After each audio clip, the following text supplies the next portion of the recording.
Hello guys, what's up, welcome back to आपका अपना YouTube channel gravity circle. Board exams आने वाली है और हम लोग बिल्कुल धाकड़ तरीके से पढ़ रहे हैं वन शॉट्स। इलेक्ट्रोकेमिस्ट्री हम लोग पिछले लेक्चर में कर चुके थे एंड आज शाम को उसके पीवाईक्यूज आने वाले हैं। वेल, हम पीवाईक्यूज लाइव आकर सॉल्व कर रहे हैं, बट काफी सारे स्टूडेंट्स का मेरे पास सजेशन आया कि सर पीवाईक्यूज भी आप अपलोड कर दो ताकि हम उन क्वेश्चंस को 1.5x या 2x की स्पीड पर देखें। मैंने बोला फेयर इनफ, तो शायद मैं आज से वीडियोस लाइव ना जाते हुए अपलोड कर दिया करूंगा।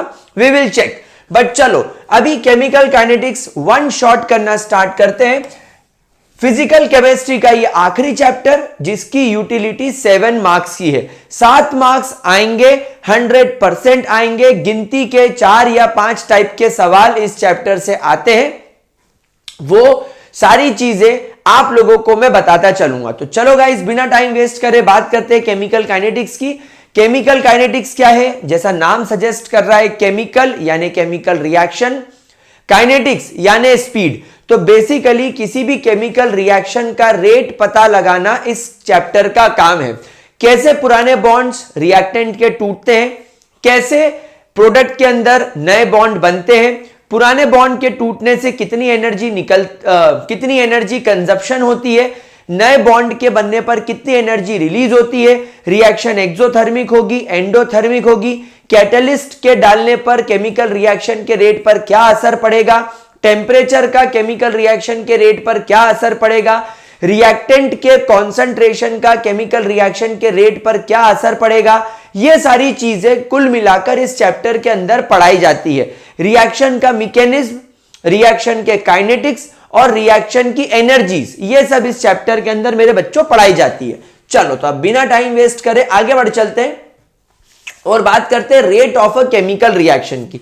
हम सभी लोग जानते हैं कि अगर मेरे पास में एक R नाम का रिएक्टेंट है और अगर वो P नाम के प्रोडक्ट में कन्वर्ट हो रहा है, तो बेटा ये बात पूरी दुनिया जानती है कि जैसे जैसे टाइम आगे बढ़ेगा वैसे वैसे आपके रिएक्टेंट की मात्रा कम होती चलेगी, वैसे वैसे आपके रिएक्टेंट की मात्रा कम होती चलेगी, और जैसे जैसे टाइम आगे बढ़ेगा वैसे वैसे आपके प्रोडक्ट की मात्रा बढ़ती चलेगी लाइकवाइज। तो ये चीज हम सब लोग जानते हैं कि जैसे जैसे टाइम आगे बढ़ रहा है रिएक्टेंट की क्वांटिटी डिक्रीज हो रही है और प्रोडक्ट की क्वांटिटी बढ़ रही है। तो रेट ऑफ रिएक्शन को हम लोग कैसे डिसाइड कर सकते हैं? हम रेट ऑफ रिएक्शन को बोल सकते हैं it is the time in which the concentration of reactant decreases और कॉन्सेंट्रेशन ऑफ प्रोडक्ट इंक्रीजेस। यह है आपका रेट ऑफ रिएक्शन। क्लियर होता है? इसके अंदर कोई प्रॉब्लम, कोई दिक्कत, किसी भी तरीके की कोई भी परेशानी? तो देखो, इसको मैं दो ग्राफ से आपको यहां पर एक्सप्लेन करता हूं। तो लेट्स इमेजिन मेरे पास में यहां पर एक कर्व है जहां पर मैंने रिएक्टेंट का कॉन्सेंट्रेशन लिया है और यहां पर मैंने टाइम लिया है। अब यहां पर जब केमिकल रिएक्शन की शुरुआत होगी तो रिएक्टेंट का कॉन्सेंट्रेशन ऑब्वियस सी बात है हाई होगा। तो यहां पर मैं इसको लूंगा R नॉट। R नॉट का मतलब होता है concentration of reactant when time is equal to 0।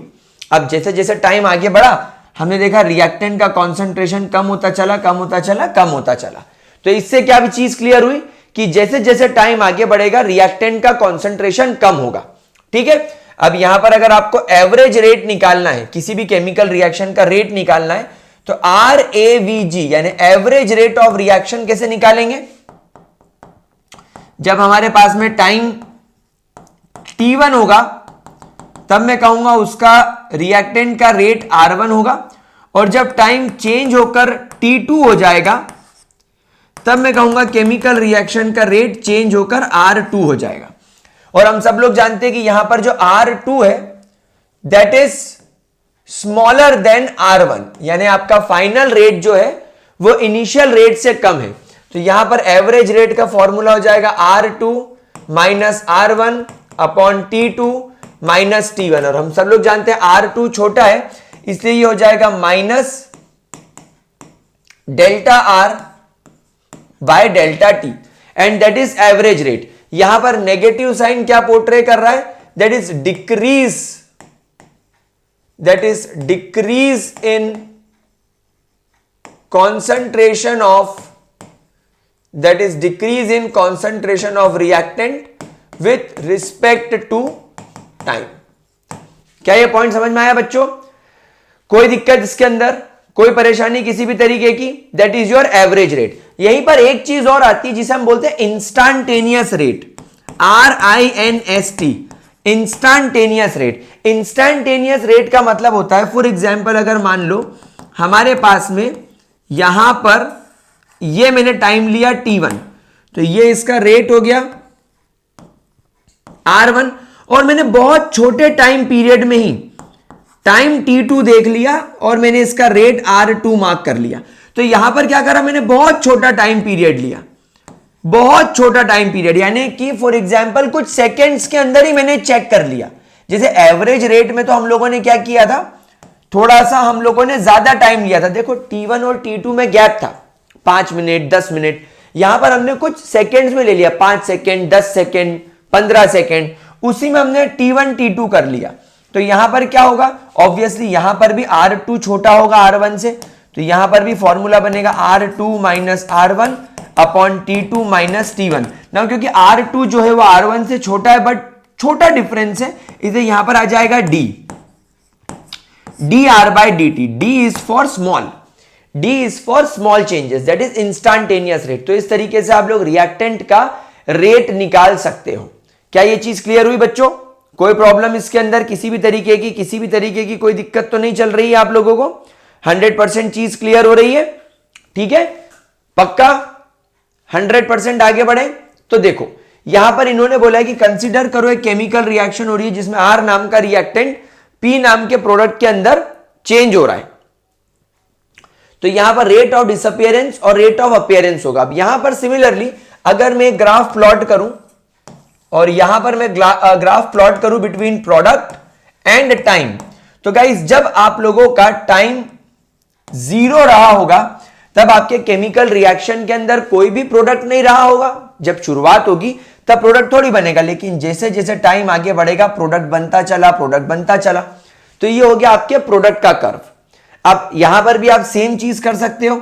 जब आप यहां पर टाइम t1 लोगे तो यहां पर आपका प्रोडक्ट हो जाएगा p1, और जब आप यहां पर इस तरीके से टाइम t2 लोगे तो ये हो जाएगा आपका प्रोडक्ट p2। अब आप यहां पर क्लियरली देख सकते हो कि आपका जो P2 है वो P1 से बड़ा है, यानी जो आपका फाइनल रेट है वो इनिशियल से बड़ा है। तो यहां वाले केस में जब आप इसका एवरेज रेट लोगे तो आप लोगे P2 minus P1 upon T2 minus T1, तो ये हो जाएगा delta P bye delta T positive. ये इसका एवरेज रेट हो गया। ये देखो यहां पर हमने इसका पॉजिटिव लिया है, रिएक्टेंट का हम लोगों ने यहां पर नेगेटिव लिया है। और वही अगर आप इसका इंस्टेंटेनियस लोगे तो इंस्टेंटेनियस बहुत छोटे टाइम पीरियड के लिए लेना होगा। ये देखो ये अपन ने ले लिया P1 T1 और ये ले लिया अपन ने T2, और ये ऊपर ले जाके ये ले लिया अपन ने P2। ये देखो बहुत स्मॉल फ्रैक्शन के लिए हो गया RINST। तो इसका इंस्टेंटेनियस रेट क्या हो जाएगा, that is plus dP by dt। ठीक है बच्चों, तो ये एवरेज रेट ऑफ रिएक्शन के बारे में आपको सब कुछ समझ में आ गया। अब आगे चलते हैं और बात करते हैं types of rate of reactions की। तो हम लोग जानते हैं 2 तरीके के रेट ऑफ रिएक्शंस हमने पढ़े, एक एवरेज रेट ऑफ रिएक्शन और एक हमने पढ़ा इंस्टेंटेनियस रेट ऑफ रिएक्शन। दोनों में आप लोगों को ठीक तरीके से एक्सप्लेन कर चुका हूं। एक हम लोगों ने इसके लिए लिखा rate is equal to minus delta R by delta T which is equal to plus delta P by delta T, है ना। इस तरीके से इसको लिखेंगे। और इंस्टेंटेनियस रेट की अगर मैं बात करूं तो इसको हम लिखेंगे minus D R by D T is equal to plus D P by D T. तो ये आपके इंस्टेंटेनियस और एवरेज रेट हो गए। अब relationship between the reaction of different species in a chemical reaction. तो देखो अब यहां पर इमेजिन करो आपके पास में केमिकल रिएक्शन हो रही है जिसमें 2 मोल्स ऑफ अमोनिया बन रहा है, बना रहा है 2, नहीं इसको उल्टा लिख देते हैं अपन तो ज्यादा मजा आएगा लिखने में, मजा तभी आएगा। तो एक इमेजिन करते हैं केस कि मेरे पास में नाइट्रोजन जो है वो रिएक्ट कर रहा है 3 मोल्स ऑफ हाइड्रोजन के साथ, ताकि ये हम लोगों को 2 मोल्स ऑफ अमोनिया बना कर दे। अब इस केमिकल रिएक्शन को हमको एवरेज रेट के रिलेशनशिप में लिखना है। तो देखो हम लोग सब जानते हैं कि नाइट्रोजन क्या है, हमारा रिएक्टेंट, तो हम यहां पर इस केमिकल रिएक्शन का रेट लिखेंगे, average rate is equal to minus delta N2 by delta T is equal to minus, अब देखो बेटा यहां पर हाइड्रोजन के 3 मोल्स है, तो हमें जो भी यहां पर कॉन्सेंट्रेशन मिलेगा, हमें यहां पर जो भी कॉन्सेंट्रेशन मिलेगा वो 3 मोल्स के लिए मिलेगा, पर हम लोग तो 1 मोल के लिए काम करते हैं। इसीलिए मैं क्या करूंगा, ये जो हाइड्रोजन का जो भी मुझे वैल्यू मिलेगा उसको मैं 1/3 से डिवाइड कर दूंगा। फॉर एग्जाम्पल अगर मुझे यहां पर हाइड्रोजन का कॉन्सेंट्रेशन 2.7 इंटू 10⁻³ मिला है, तो वो 2.7 इंटू 10⁻³ 3 मोल्स का कॉन्सेंट्रेशन है। मुझे 1 मोल के लिए चाहिए, तो मैं 2.7 को 3 से डिवाइड करूंगा तो ये 0.9 हो जाएगा, 0.9 इंटू 10⁻³ तो वो मेरे को 1 मोल के लिए मिल जाएगा, is equal to plus 1/2 delta NH3 bye delta T. ये इसको लिखने का तरीका होता है। हमेशा ध्यान रखना यहां पर यूनिट क्या होगी, unit of r average, average rate of reaction की, that is moles per second. Concentration होता है ना, तो इसकी यूनिट होगी मोल्स पर सेकेंड, या और कॉन्सेंट्रेशन की यूनिट भी मोल्स की जगह मेरे को लिखना चाहिए मोलैरिटी, तो इसको मैं इसकी यूनिट लिखूंगा moles per litre per second, क्योंकि हमारा जो कॉन्सेंट्रेशन होता है, ये हम लोग यहां पर जो कॉन्सेंट्रेशन लिख रहे हैं, ये कॉन्सेंट्रेशन की यूनिट ही होती है मोल्स पर लीटर, और ये जो टाइम है, ये टाइम की यूनिट होती है पर सेकेंड, यानी कि सेकेंड, सॉरी। तो यहां पर आप देखो टाइम आपका नीचे की तरफ है, तो moles per litre divided by second, तो moles per litre per second करके मैं इसको लिख सकता हूं। ठीक है, कोई प्रॉब्लम बच्चों? अभी इसके ऊपर एक न्यूमेरिकल हम लोग वीडियो के लास्ट में देखेंगे कि किस तरीके के क्वेश्चन इसके ऊपर आ सकते हैं, बट क्या आपको यह कॉन्सेप्ट समझ में आया? चलो अब आगे चलते हैं कि केमिकल रिएक्शन को कौन कौन से फैक्टर अफेक्ट कर सकते हैं। तो पहला कॉन्सेप्ट होता है nature of reactant and product. भाई आपके प्रोडक्ट का और आपके रिएक्टेंट का नेचर क्या है। दूसरा सरफेस एरिया, आपके रिएक्टेंट का जितना ज्यादा सरफेस एरिया होगा वो उतना ज्यादा रिएक्टिव होगा। तीसरा कॉन्सेंट्रेशन ऑफ रिएक्टेंट, रिएक्टेंट का कॉन्सेंट्रेशन कितना है, कम है ज्यादा है। चौथा कैटलिस्ट, भाई आपने उसमें कैटलिस्ट यूज किया है नहीं किया है, कौन सा किया है। एंड टेम्परेचर, आपके केमिकल रिएक्शन का टेम्परेचर क्या है, इस अकॉर्डिंग हम लोगों का केमिकल रिएक्शन का रेट जो है वो अफेक्ट होता है। अब आगे चलते हैं गाइस, जो बात करते हैं rate law and rate law constant की। तो गाइस इमेजिन करो आपके पास में एक केमिकल रिएक्शन है जिसमें A moles of A react कर रहा है B मोल्स ऑफ B के साथ, ताकि C मोल्स ऑफ C और D मोल्स ऑफ D मिले। यह आपकी केमिकल रिएक्शन है। अब इस केमिकल रिएक्शन का अगर मुझे रेट लिखना है तो यहां पर मैं इसका रेट लिखूंगा, rate of the chemical reaction is directly proportional to concentration of A. बेटा ये जो स्क्वायर ब्रैकेट के अंदर में लिख रहा हूं ना, ये स्क्वायर ब्रैकेट के अंदर जो लिख रहा हूं ना, इसका मतलब है कॉन्सेंट्रेशन, कॉन्सेंट्रेशन ऑफ ए। और कॉन्सेंट्रेशन की यूनिट क्या होती है, मोल्स पर लीटर, मतलब इन शॉर्ट हम लोग मोलैरिटी ले रहे हैं, समझ रहे हो, हम मोलैरिटी ले रहे हैं। So rate is directly proportional to concentration of reactant A raised to the power X and concentration of reactant B raised to the power Y। इससे आपको पूरी केमिकल रिएक्शन का रेट पता चल जाएगा। प्रोडक्ट के बारे में आपको कुछ सोचने की जरूरत नहीं है, प्रोडक्ट से हमारा कोई लेना देना नहीं है। हम केवल देखेंगे कि रिएक्टेंट का कॉन्सेंट्रेशन कितना है और उसकी पावर में क्या है। तो what is rate law, rate law क्या होता है बच्चों, हम बोलेंगे rate law is defined as the product of concentration of reactant A and B raise to their power raise to their power X and Y. अब यहां पर आपके मन में सवाल आया होगा कि सर यहां पर ए मोल्स है, तो क्या यहां पर x a के बराबर हो सकता है? तो यहां पर x a के बराबर हो भी सकता है और x a के बराबर नहीं भी हो सकता है।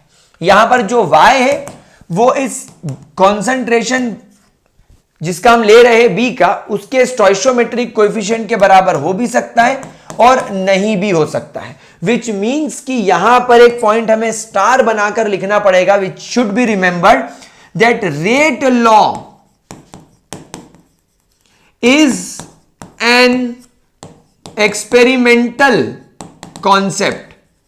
ये एक एक्सपेरिमेंटल कॉन्सेप्ट है एंड रेट लॉ जो होता है, and rate laws can not B written by observing a balanced equation।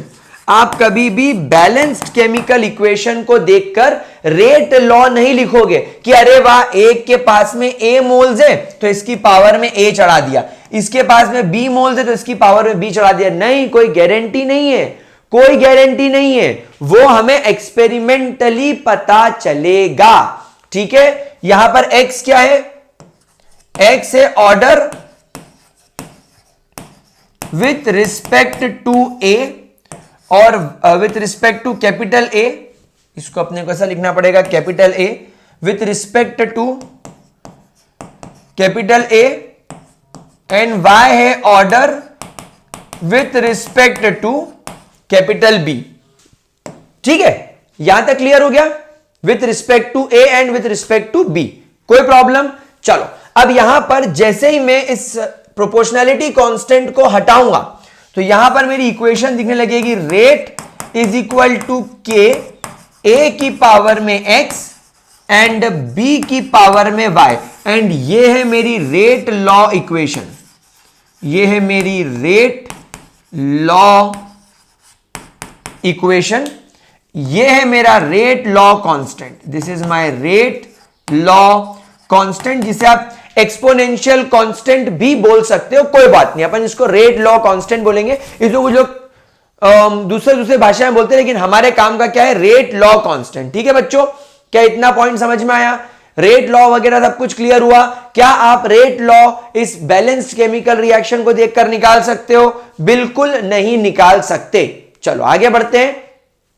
जैसा मैंने कहा था, rate law for any reaction can not be predicted by merely looking at the balance chemical equation, है ना।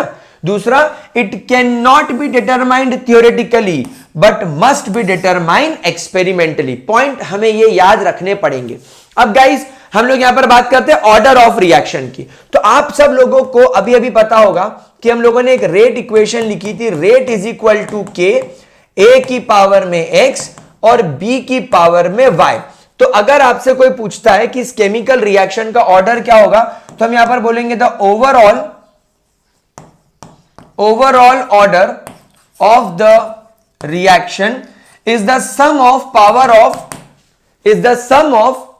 Power of concentration of reactant. तो reactant A का concentration x है और रिएक्टेंट B का कॉन्सेंट्रेशन y है।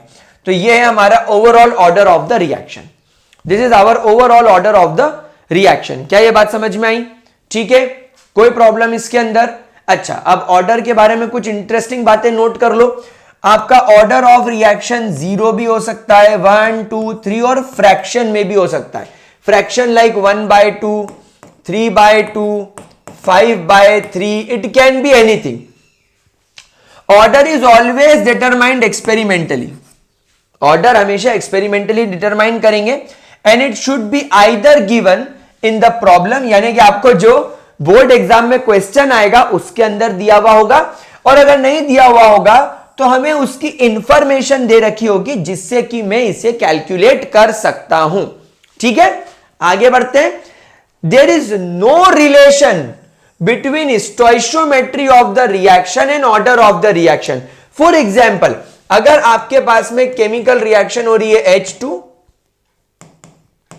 और I2 और इनकी केमिकल रिएक्शन से 2HI बन रहा है, मतलब रिएक्शन हो रही है H2 प्लस I2 और इसकी रिएक्शन से 2HI बन रहा है।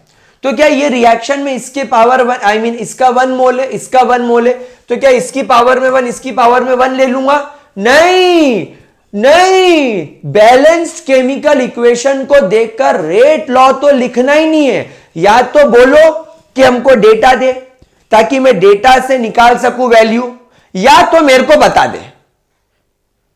तो एग्जाम में प्रॉपरली साफ साफ शब्दों में लिखा हुआ आएगा कि ये chemical reaction follow zero order kinetics. तो अगर जीरो ऑर्डर काइनेटिक्स है मतलब ये भी जीरो है और ये भी जीरो है, मतलब केमिकल रिएक्शन का रेट ना तो हाइड्रोजन के कॉन्सेंट्रेशन पर डिपेंड कर रहा है ना आयोडीन के कॉन्सेंट्रेशन पर डिपेंड कर रहा है। तुम आयोडीन का मात्रा बढ़ा दो, तुम आयोडीन का कॉन्सेंट्रेशन कम कर दो, तुम हाइड्रोजन का कॉन्सेंट्रेशन बढ़ा दो, हाइड्रोजन का कॉन्सेंट्रेशन कम कर दो, केमिकल रिएक्शन की स्पीड यानी उसके रेट पर कोई असर नहीं पड़ेगा, क्योंकि ये जीरो ऑर्डर काइनेटिक्स फॉलो कर रहा है। बात समझ में आ रही है आप लोगों को? इस कॉन्सेप्ट का समझ में आया? अच्छा, order is always determined experimentally हम लोग लिख चुके हैं। The reaction taking place in one step are called as elementary reaction. हमेशा ध्यान रखेंगे गाइस, एक स्टेप में होने वाली केमिकल रिएक्शन एलिमेंट्री रिएक्शन कहलाती है। वही अगर केमिकल रिएक्शन सीक्वेंस में हो रही है तो ऐसी केमिकल रिएक्शन को हम लोग बोलते हैं कॉम्प्लेक्स रिएक्शन, यानी मल्टीपल स्टेप वाली। कॉम्प्लेक्स रिएक्शन यानी कैसी रिएक्शन? जो कि मल्टीपल स्टेप में होती हो, that takes place in multiple step. चलो अब मैं तुमको एक क्वेश्चन के थ्रू मैं आपको समझाऊंगा कि ऑर्डर ऑफ रिएक्शन कैसे निकालते हैं। ठीक है, तो मैं एक काम करता हूं, वो जो क्वेश्चन है अपने एनसीईआरटी की टेबल से ही उठाऊंगा, मेरे को बड़ा पसंद है वो क्वेश्चन। तो मान लो कि मेरे पास में इनिशियली मुझे बोला गया कि नाइट्रोजन मोनोऑक्साइड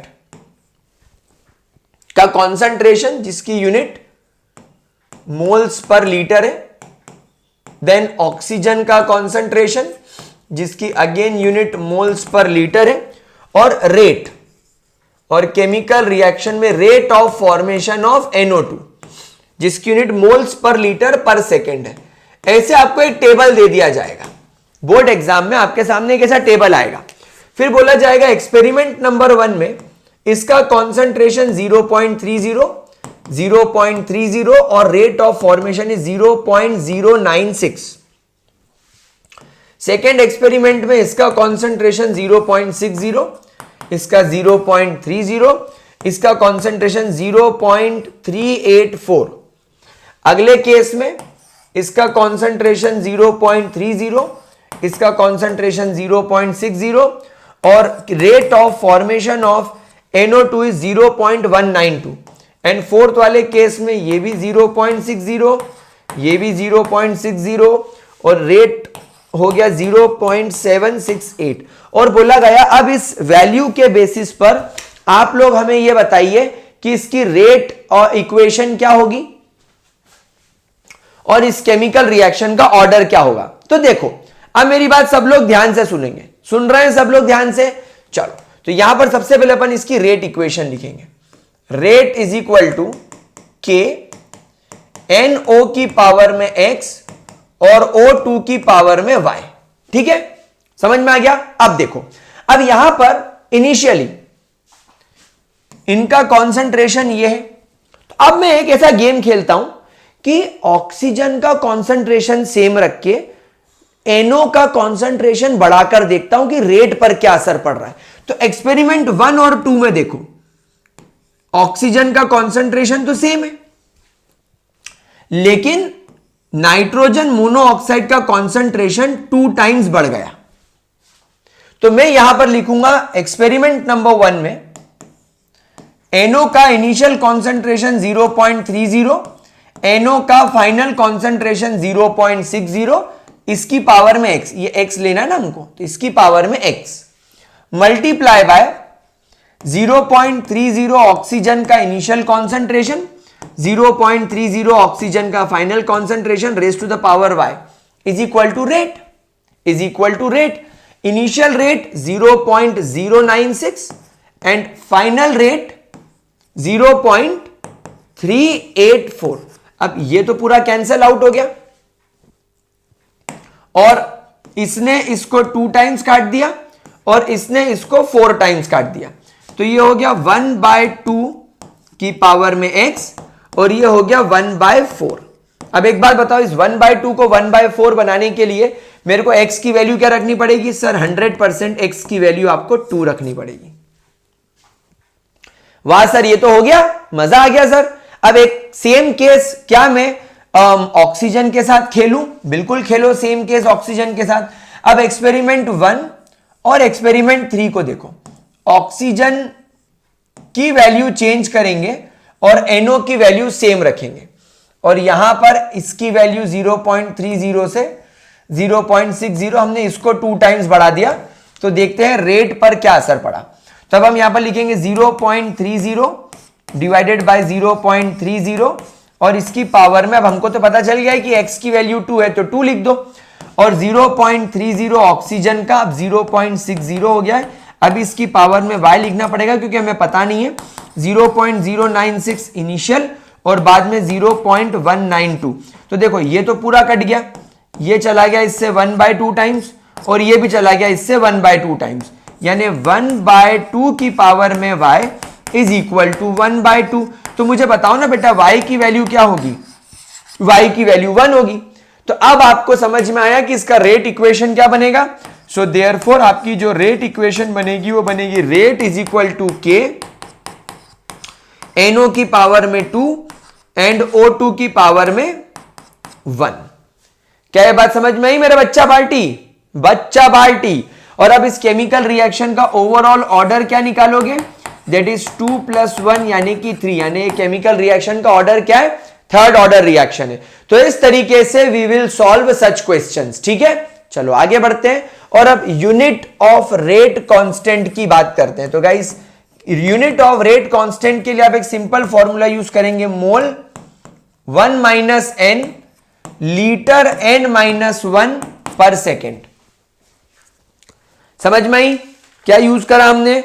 मोल 1 - n लीटर n-1 पर सेकेंड। यहां पर जो n है that is order of reaction, ठीक है।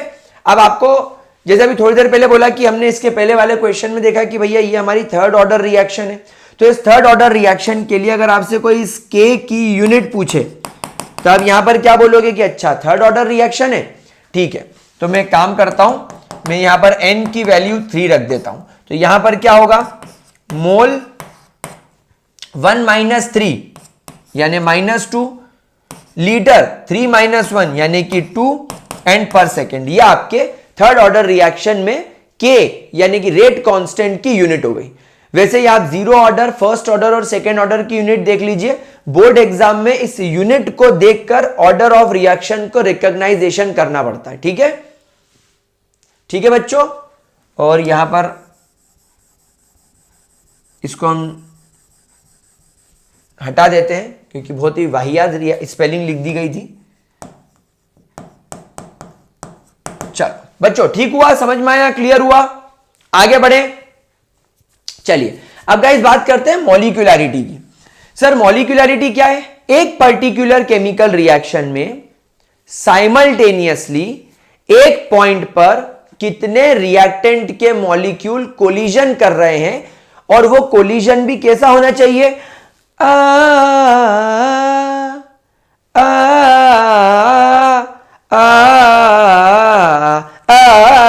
ऐसा कोलिजन नहीं होना चाहिए। कोलिजन कैसा होना चाहिए?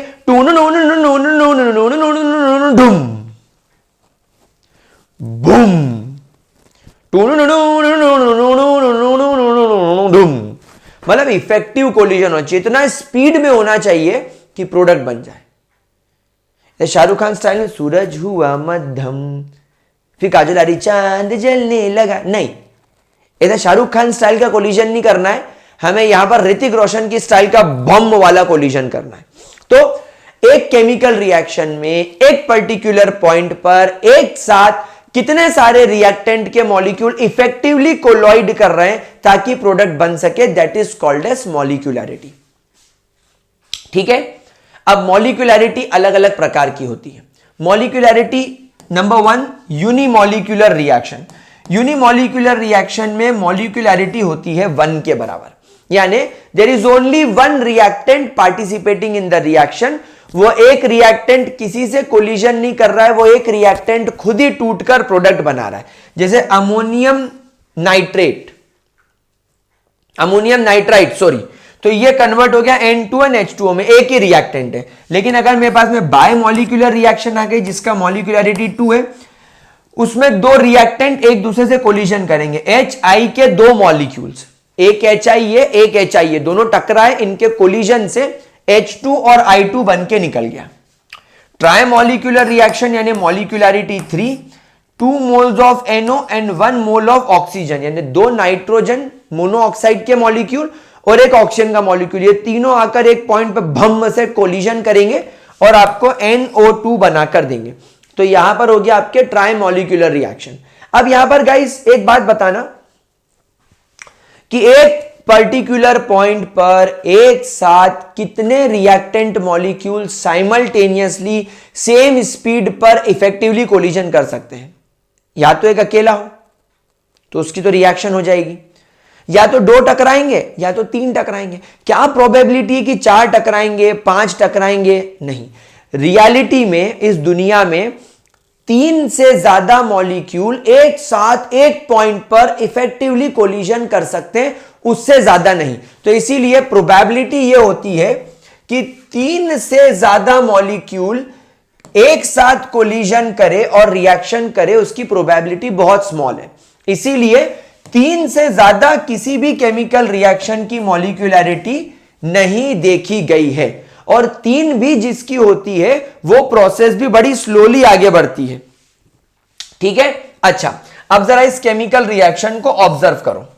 इस केमिकल रिएक्शन को देखने पर क्या लग रहा है कि 1 मोल KClO3 6 मोल FeSO4 के साथ और 3 मोल H2SO4 के साथ रिएक्ट करके ये प्रोडक्ट बनाकर दे रहा है। अब गिनो कितने मॉलिक्यूल है, 3 मॉलिक्यूल H2SO4 के चाहिए, 6 मॉलिक्यूल FeSO4 के चाहिए और 1 मॉलिक्यूल KClO3 का चाहिए, तो टोटल 10 मॉलिक्यूल हो गए। तो क्या ये रिएक्शन को देखकर मैं ये कहूं कि एक साथ एक पॉइंट पर 10 मॉलिक्यूल टकराएंगे तभी जाकर ये प्रोडक्ट बनेगा? नहीं सर, अभी तो आपने सिखाया कि मॉलिक्यूलैरिटी 3 से ज्यादा नहीं हो सकती। इसका मतलब यह है कि इसकी रिएक्शन देखकर तो मुझे लग रहा है कि यह 10th ऑर्डर रिएक्शन है। इस केमिकल रिएक्शन का ऑर्डर भी 10th है और मॉलिक्यूलैरिटी भी 10th है। तो क्या यह चीज पॉसिबल है? नहीं। इसका मतलब आप और मैं क्या समझ गए कि भाई ये तो एक कॉम्प्लेक्स रिएक्शन है। कॉम्प्लेक्स रिएक्शन का मतलब क्या हो रहा है कि ये एक से ज्यादा स्टेप में होने वाली रिएक्शन है, और सच में ऐसा है भी। जब आप इस केमिकल रिएक्शन के मैकेनिज्म को पढ़ोगे तब आपको समझ में आएगा कि ये केमिकल रिएक्शन लगती तो 10th ऑर्डर है, इसकी मॉलिक्यूलैरिटी भी लगती है 10, पर एक्चुअल में ये एक 2nd ऑर्डर रिएक्शन निकल कर आती है। एक्चुअल में it is a 2nd order reaction. तो सर अब हम क्या करें कि ये जो कॉम्प्लेक्स रिएक्शंस होती हैं इसका हम कैसे पता लगाएं? तो एक और प्रॉब्लम समझो। अभी तुमको ये इतनी बड़ी और इतनी हेवी केमिकल रिएक्शन देखकर तो समझ में आ जाएगा कि भाई ये कॉम्प्लेक्स रिएक्शन है, लेकिन कभी कभी सिंपल दिखने वाली रिएक्शन भी हमारे साथ में धोखा कर देती है। देखो ये रिएक्शन H2O2 I नेगेटिव की प्रेजेंस में अल्कलाइन मीडियम में वाटर और ऑक्सीजन बना रहा है। अब देखने वाले को तो लगेगा वाह यार कितनी प्यारी रिएक्शन है, तो इसका रेट होगा K H2O2 की पावर में 2। तो ये तुम्हारी इस केमिकल रिएक्शन का रेट हो गया। सबसे पहले तो तुमने ये रॉन्ग कर दिया, क्यों? क्योंकि तुमने इस बैलेंस केमिकल इक्वेशन को देखकर इसका रेट लिख दिया। तो क्या रेट इक्वेशन इस बैलेंस केमिकल इक्वेशन को देखकर लिखी जा सकती है? नहीं, एक्सपेरिमेंटल डेटा चाहिए इसके लिए। तो पहली बात तो आप इसका रेट इक्वेशन नहीं लिख सकते। दूसरा, जब तक आपको केमिकल रिएक्शन के मैकेनिज्म के बारे में इंफॉर्मेशन ना हो तब तक आप अपना दिमाग नहीं लगाओगे। तब तक आप ये नहीं जज करोगे कि इस केमिकल रिएक्शन का रेट क्या है और इस केमिकल रिएक्शन की मॉलिक्यूलैरिटी क्या है। क्या ये बात समझ में आई? तो अब हमने डिमांड करी अगेन, जैसे ऑर्डर निकालने के लिए हमने डेटा मांगा था, वो पूरा एक्सपेरिमेंटल टेबल मांगी थी कि NO का फर्स्ट एक्सपेरिमेंट में कॉन्सेंट्रेशन 0.30, ऑक्सीजन का 0.30, तो रेट 0.096, फिर सेकेंड केस में ऑक्सीजन का 0.30 लेकिन NO का 0.60, तो केमिकल रिएक्शन का रेट 0.386, 384, तो ये डेटा मांगो। वैसे यहां पर केमिकल रिएक्शन का मैकेनिज्म आया, तो मैकेनिज्म देखकर लगा कि उड़ी बाबा, ये सिंपल रिएक्शन नहीं, ये तो कॉम्प्लेक्स रिएक्शन है, ये तो 2 स्टेप में होने वाली रिएक्शन है। तो यहां पर स्टेप नंबर 1 में देखा गया कि एक H2O2 का मॉलिक्यूल I नेगेटिव के साथ कंबाइन करके H2O एंड IO नेगेटिव बनाता है, और बेटा ये एक स्लो स्टेप है। फिर अगले स्टेप में ये IO नेगेटिव एक और H2O2 के साथ कंबाइन होकर H2O और ऑक्सीजन बनाता है, और ये I negative as a catalyst again बाहर हो जाता है। ये स्टेप थोड़ी फास्ट होती है। तो अब यहां पर एक ऐसी केमिकल रिएक्शन जो मल्टीपल स्टेप में होती है, इसकी मॉलिक्यूलैरिटी कभी नहीं निकालेंगे। यहां पर हम लिखेंगे that for multiple step reaction,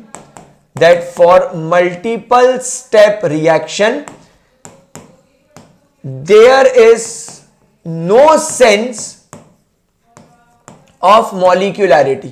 मॉलिक्यूलैरिटी निकालना ही बकवास है। तो क्या हम इसकी मॉलिक्यूलैरिटी निकाल पाएंगे? नहीं, आप इसकी मॉलिक्यूलैरिटी नहीं निकाल पाओगे। लेकिन फॉर इंडिविजुअल स्टेप आप इस स्टेप की मॉलिक्यूलैरिटी निकाल सकते हो। हाँ, अब आप इस इंडिविजुअल स्टेप की मॉलिक्यूलैरिटी बताओ। सर I नेगेटिव और H2O2 ये आपस में कोलॉइड कर रहे हैं, तो हाँ इसकी मॉलिक्यूलैरिटी 2 है, आई एम एग्री। इसकी मॉलिक्यूलैरिटी बताओ। सर इसकी मॉलिक्यूलैरिटी भी मुझे 2 दिख रही है, एक H2O2 और एक IO नेगेटिव, तो हाँ इसकी मॉलिक्यूलैरिटी भी 2 है। Very good. लेकिन अब मेरे को एक बात बताओ कि इस केमिकल रिएक्शन के लिए अगर आपको रेट इक्वेशन लिखनी पड़े तो ये रेट इक्वेशन तो गलत हो गई। तो करेक्ट रेट इक्वेशन क्या होगी? तो करेक्ट रेट इक्वेशन हम हमेशा स्लोवेस्ट स्टेप को देखकर बनाएंगे। हमेशा ध्यान रखना, स्लोवेस्ट स्टेप जो होती है वो रेट डिटरमाइन करती है, वो रेट डिटरमाइनिंग स्टेप होती है। तो slowest step is the rate determining step. तो इसीलिए मैं इस केमिकल रिएक्शन को ध्यान में रख के और इसकी एक्सपेरिमेंटल वैल्यू को स्टडी करके इसकी रेट इक्वेशन बनाऊंगा, और इसकी रेट इक्वेशन बनेगी K H2O2 की पावर में 1 और I नेगेटिव की पावर में 1। देखो आप तो केवल H2O2 की पावर में 2 लिख रहे थे, पर रेट इक्वेशन से समझ में आया कि यहां पर I नेगेटिव का भी इंपॉर्टेंट रोल है, जो आप यहां पर पूरी तरीके से नेग्लेक्ट कर रहे थे। तो हमेशा ध्यान रखना, ऑर्डर ऑफ रिएक्शन हमेशा एक्सपेरिमेंटल वैल्यू से निकालना, और अगर कोई मल्टीपल स्टेप की रिएक्शन है तो उस मल्टीपल स्टेप रिएक्शन में जो सबसे स्लोवेस्ट स्टेप है, उस स्लोवेस्ट स्टेप के डेटा का इस्तेमाल करके आप उसका रेट इक्वेशन बनाओगे, अदरवाइज नहीं। दूसरा प्यारे बच्चों, मॉलिक्यूलैरिटी केवल सिंगल स्टेप रिएक्शंस के लिए एग्जिस्ट करती है, मल्टीपल स्टेप के लिए नहीं। हां, अगर मल्टीपल स्टेप के आपके पास में सारे स्टेप मौजूद है तो हर इंडिविजुअल स्टेप की आप एक अलग मॉलिक्यूलैरिटी लिख सकते हो। बात समझ में आई? ग्रेट। अब ऑर्डर और मॉलिक्यूलैरिटी में डिफरेंस एक बहुत इंपॉर्टेंट पॉइंट है, आप इसे ठीक से पढ़ना। तो ऑर्डर का हमने यहां पर अपना डेफिनेशन लिख दी, sum of power of concentration of the reactant in the rate law expression, और मॉलिक्यूलैरिटी की लिख दी, number of species taking part in an elementary reaction, single step reaction which must colloid simultaneously to form a chemical reaction। दूसरा, order completely experimental value है, लेकिन मॉलिक्यूलैरिटी एक theoretical value है। जैसे मैंने यहां पर देखा कि H2O2 और I नेगेटिव ये दोनों कोलॉइड हो रहे होंगे, क्योंकि इक्वेशन में लिखे तो 2, H2O2 और IO नेगेटिव कोलॉइड कर रहे होंगे, इक्वेशन में लिखे तो 2, तो इनकी मॉलिक्यूलैरिटी 2 है, हमने देख ली। हमको तकलीफ नहीं है। लेकिन क्या मैं ऑर्डर इस बैलेंस केमिकल इक्वेशन को या इस बैलेंस केमिकल इक्वेशन को या इसको देखकर लिख सकता हूं? नहीं, हमें उसके लिए डेटा चाहिए होगा। यहां पर H2O2 और I नेगेटिव का डेटा हमारे पास में नहीं है, पर हमें एक्सपेरिमेंट के बेसिस पर यह इक्वेशन बना के दी गई है, तो हमने मान लिया कि ये on the basis of experiment I है। हमको थोड़ी पता, हमको क्या पता कि यहां पर I नेगेटिव का रोल है भी कि नहीं। वो जैसा भी मैंने आपको ऑर्डर NO और O2 का निकालना सिखाया, वो डेटा को देखकर उस बेसिस पर हमने इसको किया है। अच्छा, ये जीरो और फ्रैक्शन में हो सकता है, पर ये कभी भी जीरो में और कभी भी फ्रैक्शन में नहीं हो सकता। इनफैक्ट ऑर्डर के बारे में एक बात और ध्यान रखना, that order of reaction can be a negative value also, can be negative. Chemical reaction का ऑर्डर नेगेटिव हो सकता है, पर मॉलिक्यूलैरिटी कैन नॉट बी नेगेटिव। भाई मॉलिक्यूलैरिटी नेगेटिव कैसे हो गया? तो केमिकल रिएक्शन में मॉलिक्यूल टकरा रहे, एटलीस्ट एक मॉलिक्यूल तो होगा। अगर मॉलिक्यूल ही नहीं है तो रिएक्शन ही नहीं होगी, तो माइनस में कहां से जाएगा? और ऑर्डर एलिमेंट्री और कॉम्प्लेक्स दोनों के लिए लगाया जा सकता है। एलिमेंट्री के लिए लगा लो डेटा देख के, कॉम्प्लेक्स है तो कॉम्प्लेक्स में जो स्लोवेस्ट स्टेप है उसका डेटा निकाल के लगा दो, मजा आ जाएगा। लेकिन मॉलिक्यूलैरिटी केवल एलिमेंट्री रिएक्शंस के लिए है, कॉम्प्लेक्स रिएक्शन के लिए उसका कोई मीनिंग ही नहीं है। चलो अब जीरो ऑर्डर रिएक्शन की बात करते हैं। गाइस जीरो ऑर्डर रिएक्शन मतलब ऐसी केमिकल रिएक्शन जिसमें कि रेट ऑफ रिएक्शन जो होता है, rate of reaction is independent, rate of reaction is independent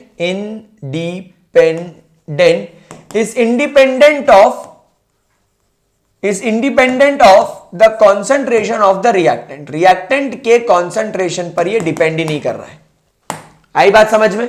ये रिएक्टेंट के कॉन्सेंट्रेशन पर डिपेंड ही नहीं कर रहा है, इसी रिएक्शन को जीरो ऑर्डर रिएक्शन बोलते हैं। अब गाइस बात समझो, हम वो एवरेज रेट निकालना हमने सीखा ना अभी, वो एक ग्राफ बनाया, इनिशियल T1 पर इतना रिएक्टेंट, T2 पर रिएक्टेंट का इतना कॉन्सेंट्रेशन, फिर R2 minus R1, T2 minus T1 एक वैल्यू निकली, फिर अगले केस में अगली वैल्यू निकली। तो कितनी बार करोगे?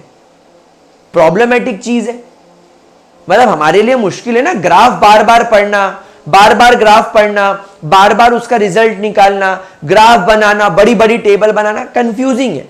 इसलिए साइंटिस्ट ने बोला कि अगर तुम्हारी केमिकल रिएक्शन जीरो ऑर्डर है, अगर तुम्हारी केमिकल रिएक्शन जीरो ऑर्डर है, तो हम तुमको एक इंटीग्रेशन करके एक इक्वेशन बना के दे देते।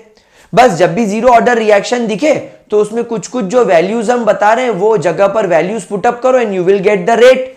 तो यहां पर जीरो ऑर्डर रिएक्शन के लिए हमारे पास में इंटीग्रेटेड रेट इक्वेशन आती है, और मैं यहां पर उसका डेरिवेशन नहीं लिखूंगा because it is of no use. हमें डायरेक्टली इंटीग्रेटेड रेट इक्वेशन पर सवाल आएगा, that is rate is equal to यानी k rate constant is equal to A naught minus A by t. यह है आपका जीरो ऑर्डर रिएक्शन का formula, A naught minus A by t, where k is your rate constant, t हो गया अपना time, A not हो गया हमारा इनिशियल कॉन्सेंट्रेशन,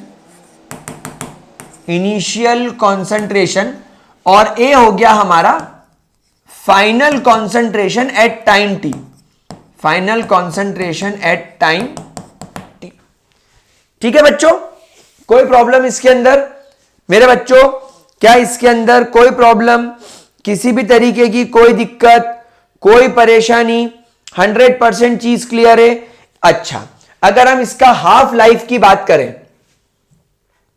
तो गाइस इसका टी हाफ का फॉर्मूला क्या होगा? टी हाफ का फॉर्मूला होगा A naught by 2k, A naught by 2k, ये इसके हाफ लाइफ का फॉर्मूला होगा। ठीक है, देख लो एक बार अच्छे तरीके से समझ लो, कोई प्रॉब्लम तो नहीं आ रही है। इन दोनों फॉर्मूलेस पर सवाल आएंगे। ठीक है, चलो अब एक बात बताओ, ये जो अपने पास में इक्वेशन थी, अगर मैं इसको थोड़ा सा चेंज कर लूं, जो मैंने अभी यहां पर इक्वेशन बनाई, k is equal to A naught minus A upon K, sorry क्या लिख दिया रे बाबू भैया, क्या गुंडा बनेगा रे तू, क्या गुंडा बनेगा रे बाबा। ये तो एक काम करते हैं, ए को इधर ले जाते हैं, तो ए इधर आ गया और ए नॉट यहीं पर रहने देते हैं। ये टी को इसमें मल्टीप्लाई करते तो ये हो जाएगा के टी, और के टी को इधर ले आते तो ये हो जाएगा माइनस के टी। क्या ये इक्वेशन आपको समझ में आई जो मैंने रीअरेंज करके बनाई? तो इस इक्वेशन को और थोड़ा रीअरेंज करके लिख सकते हैं हम लोग। तो हम लोग एक काम करते हैं, ए नॉट को जैसे मैंने कहा यहीं रहने देते हैं और ये माइनस के टी ऐसा लिख देते हैं। तो इस इक्वेशन को मैंने क्या करा, रीअरेंज कर दिया। तो ये हो गया। अब ये हो गई हमारी ग्राफ इक्वेशन। ये क्या हो गई, हमारी ग्राफ इक्वेशन हो गई। सर ग्राफ इक्वेशन कैसे? देखो गाइस, ग्राफ इक्वेशन तो आपको मालूम होगी, y is equal to m x plus c. तो जरा ग्राफ बनाओ इसका फटाफट से। y एक्सिस पर a ले लो, यानी concentration of reactant at time t। x axis पर ले लो टाइम, तो x एक्सिस पर ले लिया मैंने टाइम।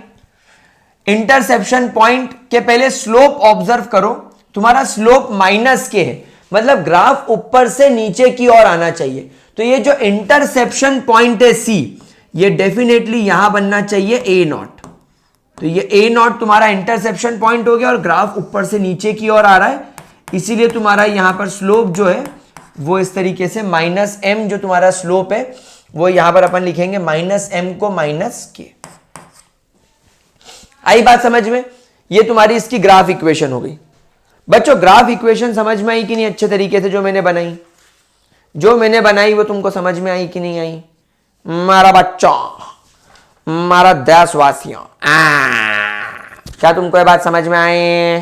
कोई प्रॉब्लम, कोई दिक्कत? तो ये देखो, ये आ गई आपकी ग्राफ इक्वेशन। ये भी हम लोगों ने बनाई थी। ये आपका एक्स एक्सिस पर टाइम आ गया, ये आपके वाई एक्सिस पर आर आ गया, ये आपका इंटरसेप्ट पॉइंट हो गया, इंटरसेप्शन पॉइंट बोले तो सी, और ये आपका स्लोप हो गया नेगेटिव, यानी कि माइनस एम, यानी कि माइनस के। ठीक है, चलो अब चलते जीरो ऑर्डर रिएक्शन की बात करते हैं। So zero order reaction are relatively uncommon, but they occur under special condition. The decomposition of gaseous ammonia on hot platinum surface is a zero order reaction. ये नोट कर लेना, इस पर 1 mark question आता है। The thermal decomposition of HI on gold surface is an another example। जैसा मैंने आपसे कहा था कि अगर आपके पास में 2 moles of HI है और अगर आपने इसको गोल्ड की सरफेस पर रखा तो ये H2 और ये I2 में कन्वर्ट होती है। ये केमिकल रिएक्शन भी एक जीरो ऑर्डर रिएक्शन है। अब चलते हैं फर्स्ट ऑर्डर केमिकल रिएक्शन की तरफ। Guys first order chemical reaction वो केमिकल रिएक्शंस होती हैं जिनके अंदर केमिकल रिएक्शन का रेट, जिसके अंदर rate of reaction depends on the concentration of one of the reactant, मतलब उस पर्टिकुलर रिएक्टेंट का अगर आपने कॉन्सेंट्रेशन बढ़ा दिया तो रेट भी बढ़ जाएगा, उसका कॉन्सेंट्रेशन कम कर दिया तो रेट भी कम हो जाएगा। गाइस इस फर्स्ट ऑर्डर केमिकल रिएक्शन के लिए रेट इक्वेशन आप लिख लीजिए, K is equal to 2.303 by T log base 10 A naught by A। Usually किताबों में इसको R नॉट करके लिखते हैं, तो हम भी इसको R नॉट लिख लेते हैं, हमने को क्या फर्क पड़ता है, that is R naught by R। अब यहां पर अगर मैं बोलूं कि R नॉट क्या है, that is initial rate, R क्या है, that is final rate, T क्या है, दैट इज टाइम, और K क्या है, दैट इज रेट कांस्टेंट। ठीक है बच्चों, कोई प्रॉब्लम, कोई परेशानी, कोई दिक्कत? ताता थैया थैया थैया, बहुत बढ़िया। अगर हम इसके हाफ लाइफ की बात करें तो फर्स्ट ऑर्डर केमिकल रिएक्शन का T हाफ होता है 0.693 बाय K। ठीक है, कोई प्रॉब्लम बच्चों? That is your first order reaction. ये आपके फर्स्ट ऑर्डर रिएक्शन की बात हो गई। ठीक है, देख लो इसको अच्छे तरीके से।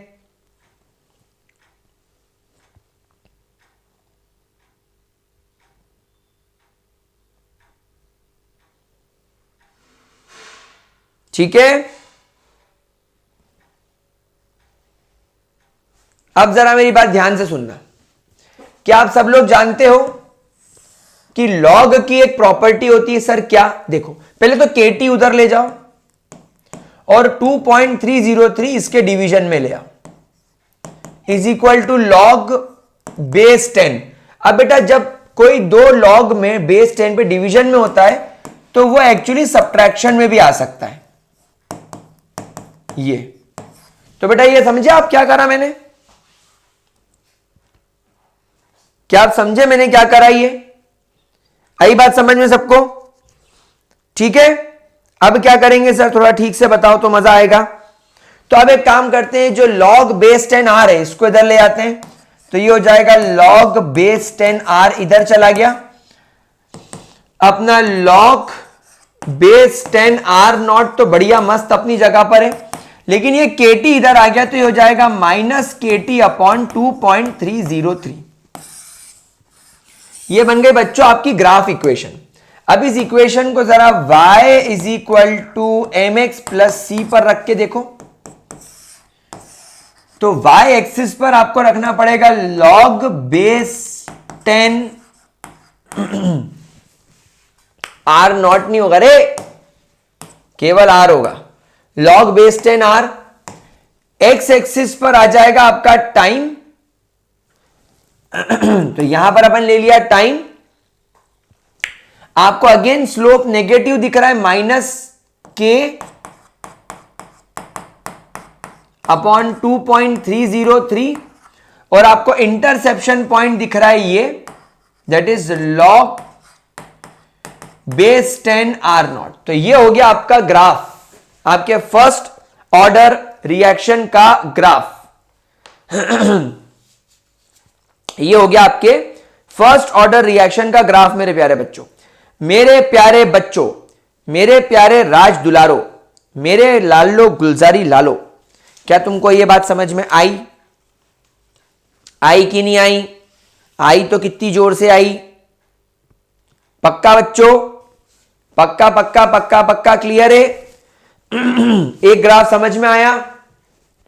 चलो फिर से लिखेंगे graph equation, k is equal to 2.303 upon T log base 10 R naught by R. फिर जरा इसको रीअरेंज करो तो ये ऐसा दिखने लग रहा है क्या, log base 10 R naught by R is equal to K T divided by 2.303। हाँ सर दिखने लग रहा है सर, बिल्कुल बिल्कुल दिखने लग रहा है, 100% दिखने लग रहा है सर, कोई चिंता नहीं, आप तो आगे बको, आगे बोलो। तो देखो ये हो गया अपना y, ये हो गया mx प्लस सी, तो y एक्सिस पर तो ये आ गया, चलो ग्राफ प्लॉट करें। y एक्सिस पर हो गया log base 10 r naught by r, x axis पर अगेन चला गया थोड़ा टाइम। अब यहां पर स्लोप देखो m प्लस के बाई 2.303, और यहां पर स्लोप कुछ है ही नहीं, यहां पर इंटरसेप्शन पॉइंट 0 है, मतलब ग्राफ यहां से शुरू होगा और सीधा ऊपर जाएगा, इसीलिए आपका स्लोप आपको यहां पर पॉजिटिव दिख रहा है k बाय 2.303। तो ये आपके फर्स्ट ऑर्डर रिएक्शन का दूसरा ग्राफ हो गया। ये आपके फर्स्ट ऑर्डर रिएक्शन का मेरे प्यारे प्यारे बच्चों दूसरा ग्राफ भी बनके तैयार है। क्या आपको इसके अंदर कोई परेशानी है? क्या आपको इसके अंदर कोई दिक्कत है? पक्का? तो ये आपके मैंने ग्राफ यहां पर बना दिए, ये आपका मैंने दूसरा ग्राफ बना दिया। अब फर्स्ट ऑर्डर रिएक्शन की बात करते हैं फॉर गैस। अब गैस के अंदर क्या होता है, प्रेशर दिया होता है, कॉन्सेंट्रेशन नहीं दिया होता, तो जो आर नॉट तुमने लिखा इनिशियल कॉन्सेंट्रेशन वो नहीं है, जो आर लिखा फाइनल कॉन्सेंट्रेशन वो भी नहीं है। तो लेट्स इमेजिन अपने पास में केमिकल रिएक्शन है जिसमें ए नाम की गैस अब बी नाम की गैस में और सी नाम की गैस में कन्वर्ट हो रही है। जब टाइम 0 था तो इस गैस का इनिशियल प्रेशर था पीआई। पीआई को हम क्या लिख रहे हैं? पीआई को बोला जाएगा इनिशियल प्रेशर। अब जब टाइम टी बीत गया तो मैंने कहा पीआई में से एक्स अमाउंट ऑफ गैस कम हो गई, मतलब इनिशियल प्रेशर में से एक्स अमाउंट का प्रेशर कम हो गया।